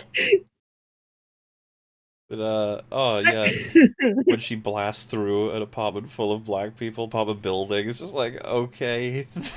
She's just like, oh, here's an opportunity to kill black people. I must take it. I gotta kill them all. And you know what's incredible writing? A show where they go, she managed to frame the telekinetic for it. Okay. All those people that were killed by electricity? Yeah, oh no, that was the telekinetic guy who killed them. Yeah, oh. You have, while she's battling Kimiko, you can hear screaming in the background, as if to imply there's people still escaping the situation, or there's people discovering the situation. And it's just like, you want me to believe that she got away with it? It's like the show said she did. You're like, okay. Alright, yeah, like 69 people or something died, and the rest have to go and live at some camp thingy, this temporary place that's set up for them. Like, ugh. Well, it's a running thing that Vought and the Soups, they just get away with stuff that's just comically easy to discover. Dude, do you remember when she goes up the stairs and there's a dude she bumps into? She threw him out the window. There's no guarantee he's dead. Like, and that's just one example of how much the show doesn't seem to give a shit. Because he's like, oh, hey, I don't know how high up they are, but he as he falls out, he's like, whoa! And it's just like, yeah, you might have broken your back, broken your leg or something, but if you're alive, oh. Like, here's how they could have remedied this. Just, Stormfront accidentally kills some black people at first. Like, at first you think that. And then she sees one of them, like, slowly dying. And then she, like, says some Nazi shit. And then kills him. And then that's it. Okay, then now the audience gets that she is a fucking Nazi bitch. And we don't have to worry about, okay, how come no one picked up on the fact that she leveled an entire fucking apartment complex? Because it's just so, it's overt to the point of being just silly. And like, I can't take it seriously. I love the idea that you have someone as powerful as Superman who is actually racist, but you know, is in a world where you can't possibly be it. And it's like, how do they do with that? And as Jay Longbone just said, you can have scenes where they're trying to help people and they spot someone who they're just like, you know what, I'm just gonna leave you. And we're like, ooh, that's ooh. But instead, she's incredibly over it. Look at that. I just wanted to show you that screenshot, by the way. That's what she does to the building in one of her many shots. Look at all those windows. Yep. She doesn't. She might have been killing white people. Isn't she gonna be upset? Exactly. There's some white people who live in the projects too. Yeah, but they're tainted now. They live with a black man. They live with the darkies. Yeah, they're not the real master race. The real white people would never put up with living. They'd never put up with racial harmony. They mingle with Negroes. They cannot be allowed to escape. They've tainted the perfection of the white race. Vought covered it up. Yeah. There's just no way that could possibly leak out in any way, shape, or form. They covered it up. Like in a world with camera phones and shit. Yeah. And look at all this fire. Telekinesis equals fire. Come on. He blew up a thing and it made fire go everywhere. Obviously. Telling you, like when we were watching, Fargo. That show, a lot of that show is predicated on the idea that it takes place, 40, 50 years ago, whenever, when technology was different. Oh yeah. That might be a good idea because technology, it changes the way, what could happen in your story. That makes sense. Mm-hmm. The only realistic expression of racism I see on the show in season 2 is when Homelander accidentally kills that kid in, what was it, Afghanistan or some shit, and like he's like, well, sometimes in war, shit happens, and shit happens, and that was his big excuse. That's more. I mean, I don't know if you call that racism, but it's still carelessness. And they could have if the show was telling us if he is racist or not, because like I said, she makes a big speech about how they're trying to kill the white genocide is happening, and he like winks at her like, yeah.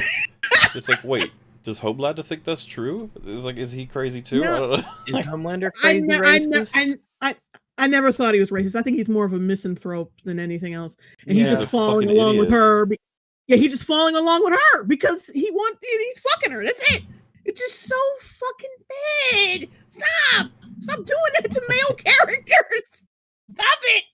Because I remember at the very beginning, like of the show, it seemed like he really did care about keeping the seven together. Yeah, it was cool. He was like the granddaddy sort of dude. Like, he doesn't let any nonsense happen.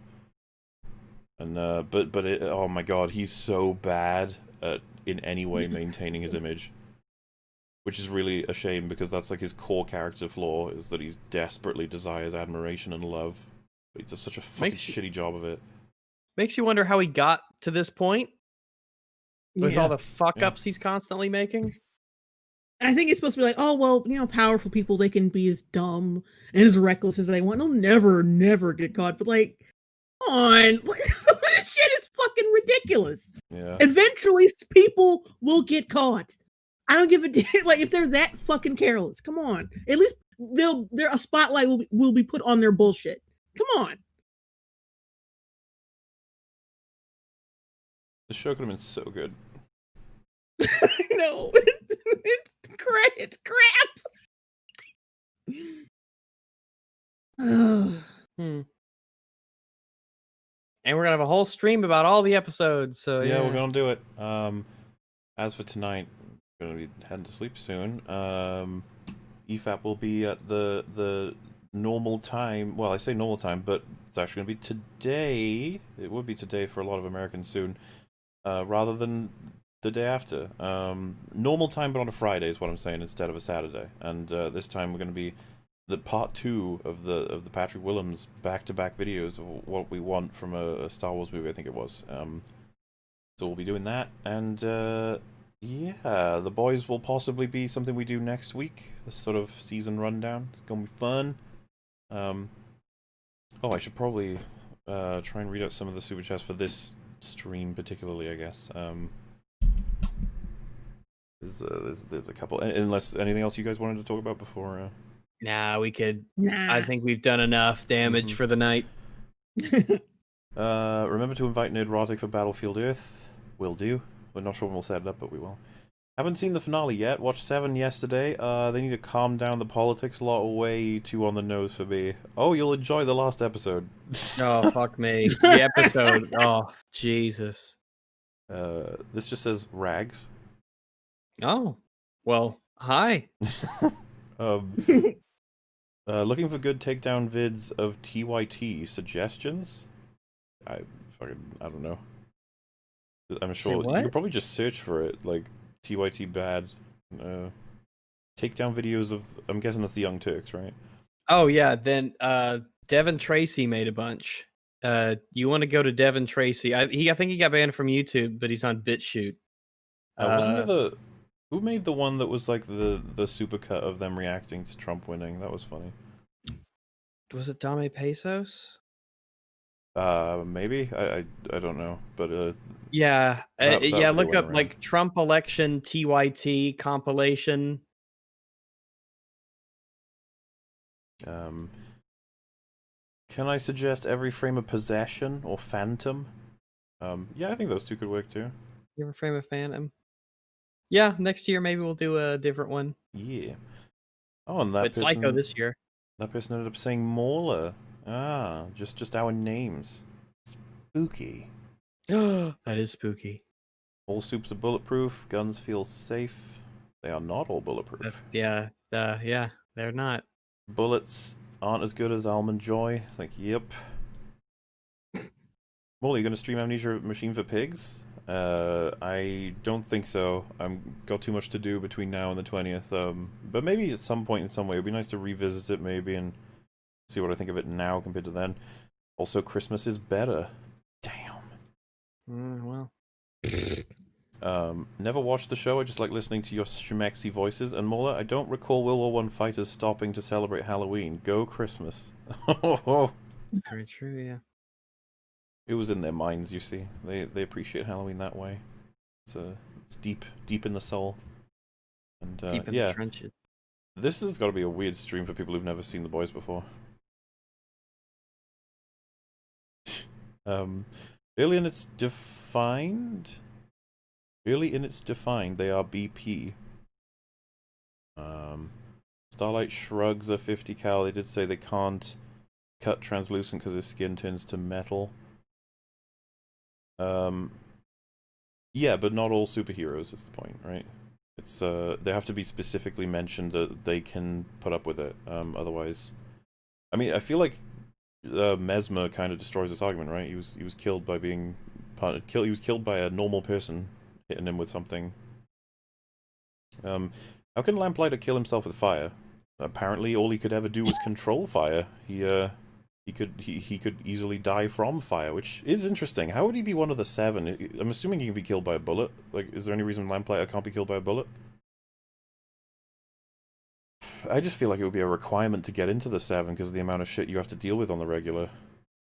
Yeah, I feel like that was why they like, because remember Homelander like basically kills that Asian guy, the blind one, because he's not resilient enough to damage. Stupid sexy long man and his beastly doggo. I gotta go to work. Gonna listen anyways. Life ain't gonna stop me from EFAPing. This wasn't even EFAP. It was just a casual conversation. Nice and short, 3 hours. This just says kiss. Oh my god. My biggest problem is the complete disconnect of the setup of different plot lines. How are the gang out in the open when they are wanted? Good question. Why is Stormfront protesting Vought one episode, then shooting a movie for them? What was the point of Compound V being released? To apparently make it go mainstream and create a soup army that she could eventually control and kill every race other than white. That seems to be her ultimate goal, Stormfront. I don't know what Vought were doing with her the whole time, though. And the lack of sense of progression has been irritating. Although a positive, I really like Lamplighter and MM, who've had good character moments. Really? Lamplighter's good character moment? I don't know what we'd be referring to. Is it the fact that he feels sad after being a badman? Yes. Yeah. Oh, yeah. You can fuck right off with that because we just saw him just burning a bunch of people alive, and he's like, "Oh, I'm so sad I did." No, fuck off. It just came to mind that that's a really stupid way to dispose of bodies. It is. It's pointless, especially right on the spot, because it burns the walls and it burns the floor, and blood and guts go everywhere. Yeah, it's just what it's a horrible way of disposing of people. Also, you don't need a superhero for that.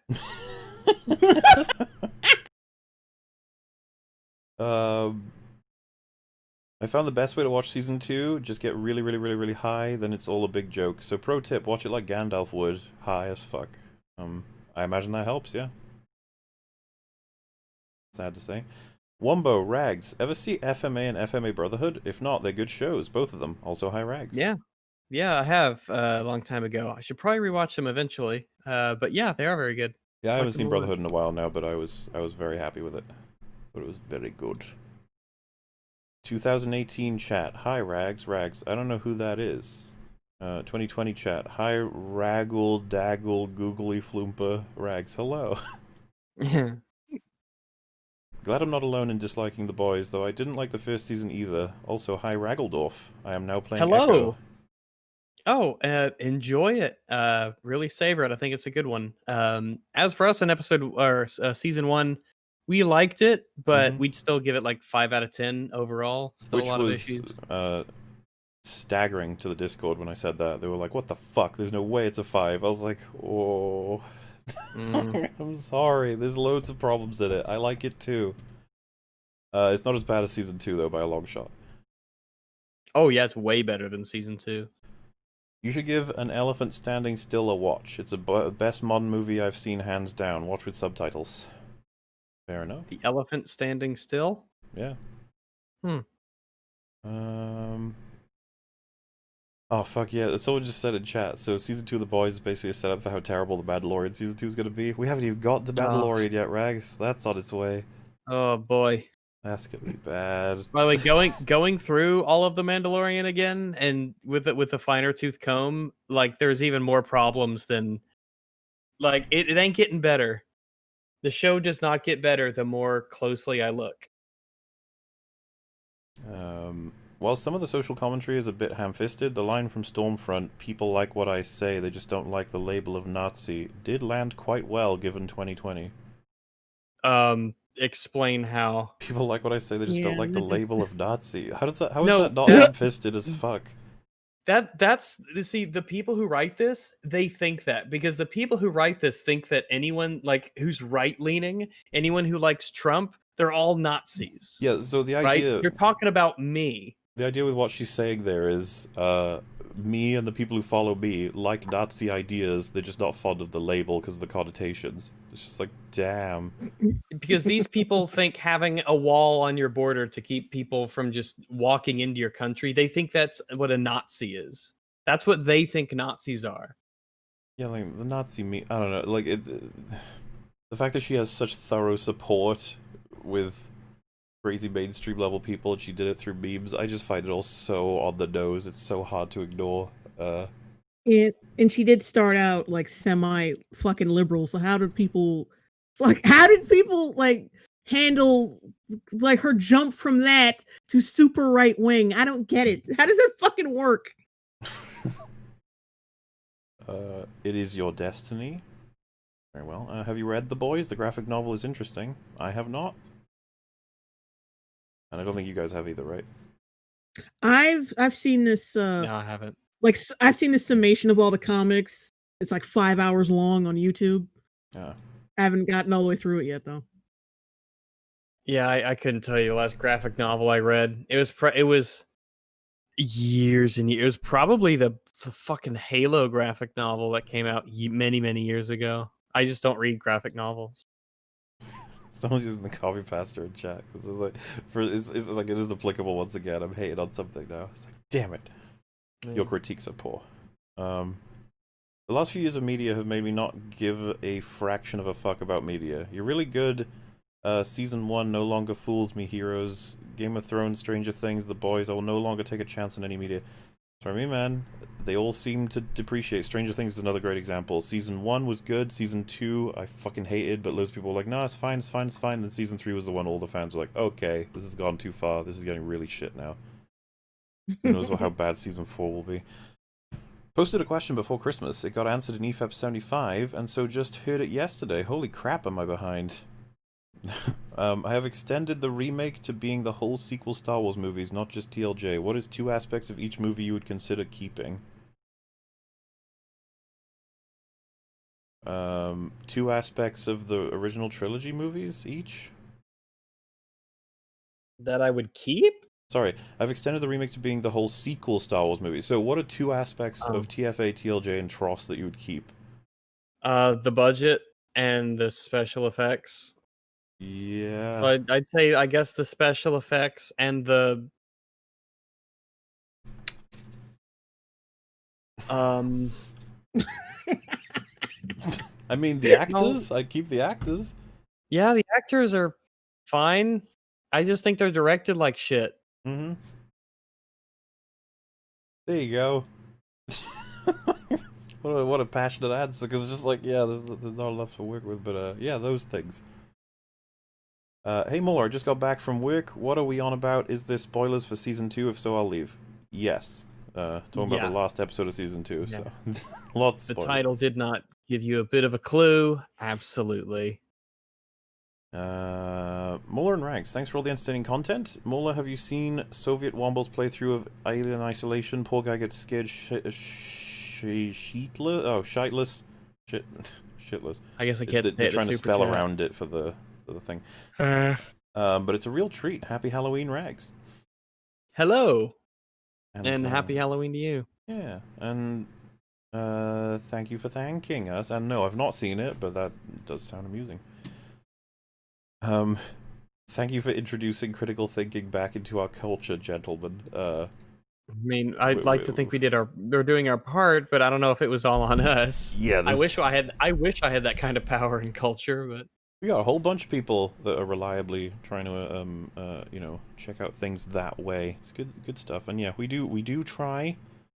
We've tried today, but who knows? Maybe we're being biased with our hatred and poor critiques, Rags. You don't know. Could be. Mel Gibson was trending on Twitter today, and the blue check marks were excited that he was trending because they thought he was dead. Tolerant left. Yeah, well, you heard what they said about Trump when he was sick. They just wanted him dead. Like, what a wonderful bunch of people. Season 2, we added a lot of peeps just to get rid of them. We're no further along than the end of Season 1. Also, Nazis bad. Yeah, they haven't really made any progress since the end of Season 1, have they, if you think about it? Yeah, not really. Yeah. Thought's still super powerful. Like, still rule the world. Our team aren't criminals anymore, which wasn't really an issue anyway. It's like, I don't really care. Like, it's like... Yeah, they got roped into being criminals, yeah. And then it's like, what else has changed? It's like, yep. Becca, she's fucking dead. Yeah. Don't worry about that anymore. She went from being missing, presumed dead, to alive to dead. Like, all right. Hi, MauLer and hi, Rags. Hello. Hey. On episode 3, why did they drop all sense of subtlety to the characters, especially the 7? Episode 3, was that where Stormfront started murdering everybody? I think it was. I don't know, I guess they just stopped caring more and more as time went on. I guess they realized that people will clap at anything, so they could just do whatever, and it wasn't double checked or re-edited or anything like that. So they just fucking said, fuck it. People already have an investment in the character, so we don't have to work towards that anymore. Yeah. You look at any comment section on a trailer or whatever, it's people just nonstop wanking to the show, like no critical thinking at all. I love the fact that when the Deep Skills started talking to him, they got Patton Oswalt, a guy who possibly killed his wife, to voice them. Possibly killed his wife. That's the first I've heard of that. I don't fucking know anything about that. Yeah, no, I got nothing. I hope Jay Longbone breaks wind loudly on stream. Oh, man. Oh, my God. That fucking asshole is following me here. Fucking, that Star Wars girl had someone following her through Super Chats when she was last on here as well. That's fucking weird, but okay. Why does Mulan 2020's dad's sword have the FBI's motto on it? Also, hello, Rags. Is it? They talk about that truth, family, brave, loyal, true. Yeah. Wait, let me look it up. What is FBI? Let me look up FBI motto. This is kind of funny though. Fidelity, bravery, integrity. Wow, that's actually true. Yeah. There's a lot of crossover with sayings like that. The first thing that pops up is when you put an FBI motto, Mulan. Hi, Rags. Hi. Here for another Outer Wilds advert. Hey, Mutually. It also has some cool Soma vibes toward the end as things are revealed too. Check it out. Keep only hearing good things about it. About what? Outer Wilds. Oh, yeah. We're gonna have to take a look at that eventually. I get recommended too much. Disney's Mulan dishonors a beloved folktale. Truth. Well, that was great. Hi, Rags. Hey! I choose to take that as a sarcastic statement rather than, that was great. I will choose to read it as, that was great. That's great. You guys should check out the Wolf of Snow Hollow trailer. Oh, yeah, that looks good. What is it?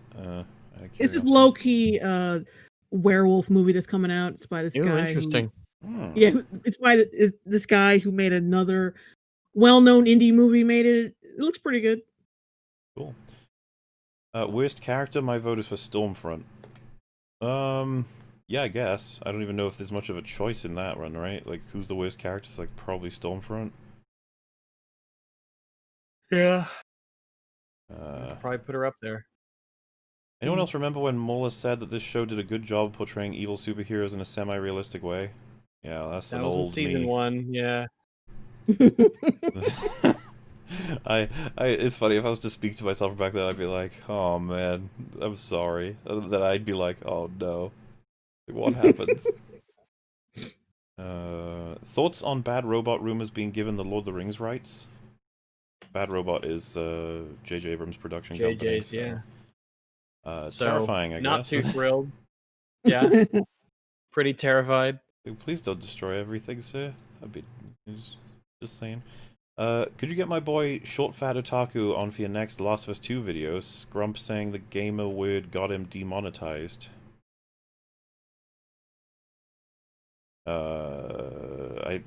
Yeah, at some point, yeah.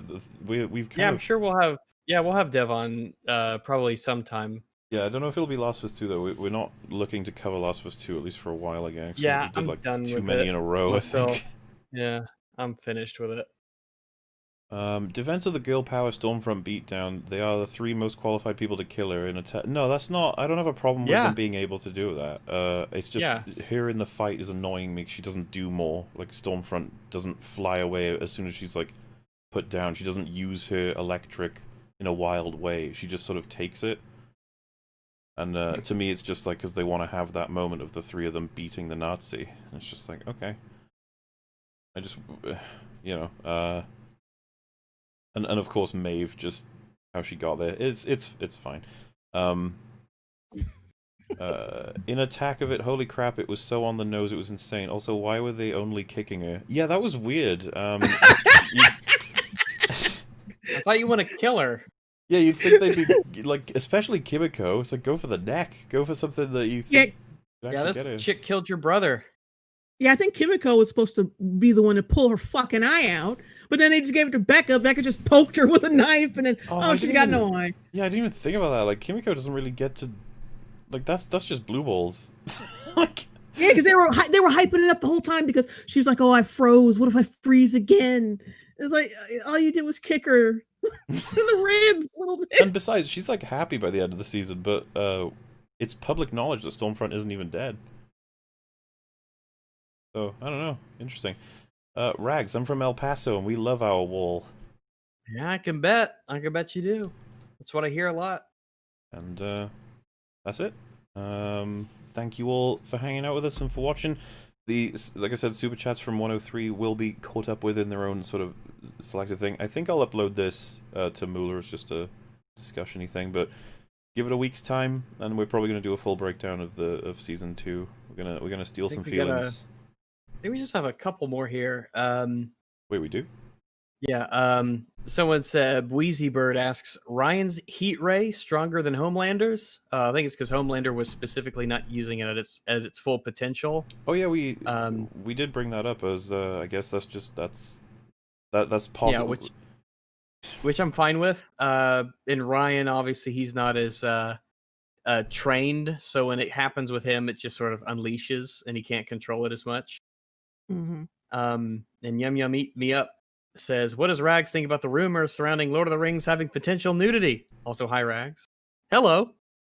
I'm extremely concerned that they're gonna do it in a distasteful way that doesn't mesh with the feel that Lord of the Rings has. There's sort of an air of reverence that I think it has definitely deserved, that it has earned and it deserves.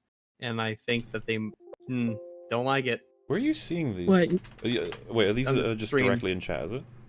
Yeah. I can't believe you don't want to see Gandalf cock. Like, come on. Get with it. My staff is broken. You shall not pass any to the ground. You shall not arrive. Get to see Gandalf stuff. Yeah, who knows what that's gonna be exactly? Like, just we're all very concerned. Yeah. I was just thinking about that heat ray thing. It's just the only reason the tangled part of it is her being like hey, let loose, fucking fired at me. I guess he could have gone much worse. I'm assuming Homelander at maximum laser power is better than what he did to her in the sex bit. I don't know. The kid flashbanged as well. You know, everything went white. He fired his glorious lasers. Yeah, I guess maybe he really is stronger than Homelander. So. Yeah, I mean, ultimately that could be the case, that his lasers are actually more powerful than Homelander's. That could just be the case. He fucked Stormfront up. She was a crispy critter. Yeah, did we mention that he fucked her up so much she started speaking German? Yeah. I don't know what they were going for with that. She was just like, Ashte Fokenfied and like she lifted up her arm, and you're like, what are you... Grab my stump, boss. She's trying to cast a spell, maybe? I don't know. Nazi magics. But yeah, thank you all for hanging out, and thank you for the donations, and thanks both for having a chat. Is there anything else before we hop out? Nah, I'm all good. We'll have plenty to say next time we talk about it. Oh yes. EFAP shall return in 13 hours, actually. So see you there, folks. It's going to be a Friday one instead. Yeah, we busy it'll be Saturday. great. We're doing Tisms on Saturday. Rubs boy. hands together. Oh, one thing though, one reminder that Ruby Rose's post Batwoman movie is coming out tomorrow. Oh yeah. Actually, no, in 10 minutes. In 10 minutes, it'll be out. We'll be doing an EFAP movies for that. Do you want to be in on that, or do you want to be doing your own sort of thing? Yes, I do want to be in on that, please. I'm not sure when we'll try and get it recorded sooner rather than later, so that you don't have to wait to see it. But yeah, it should be fun. Maybe we can get Az for it as well. That could be good. Ruby Rose in her own movie. Gonna be great. But yeah, thank you all so much, and good night. Night.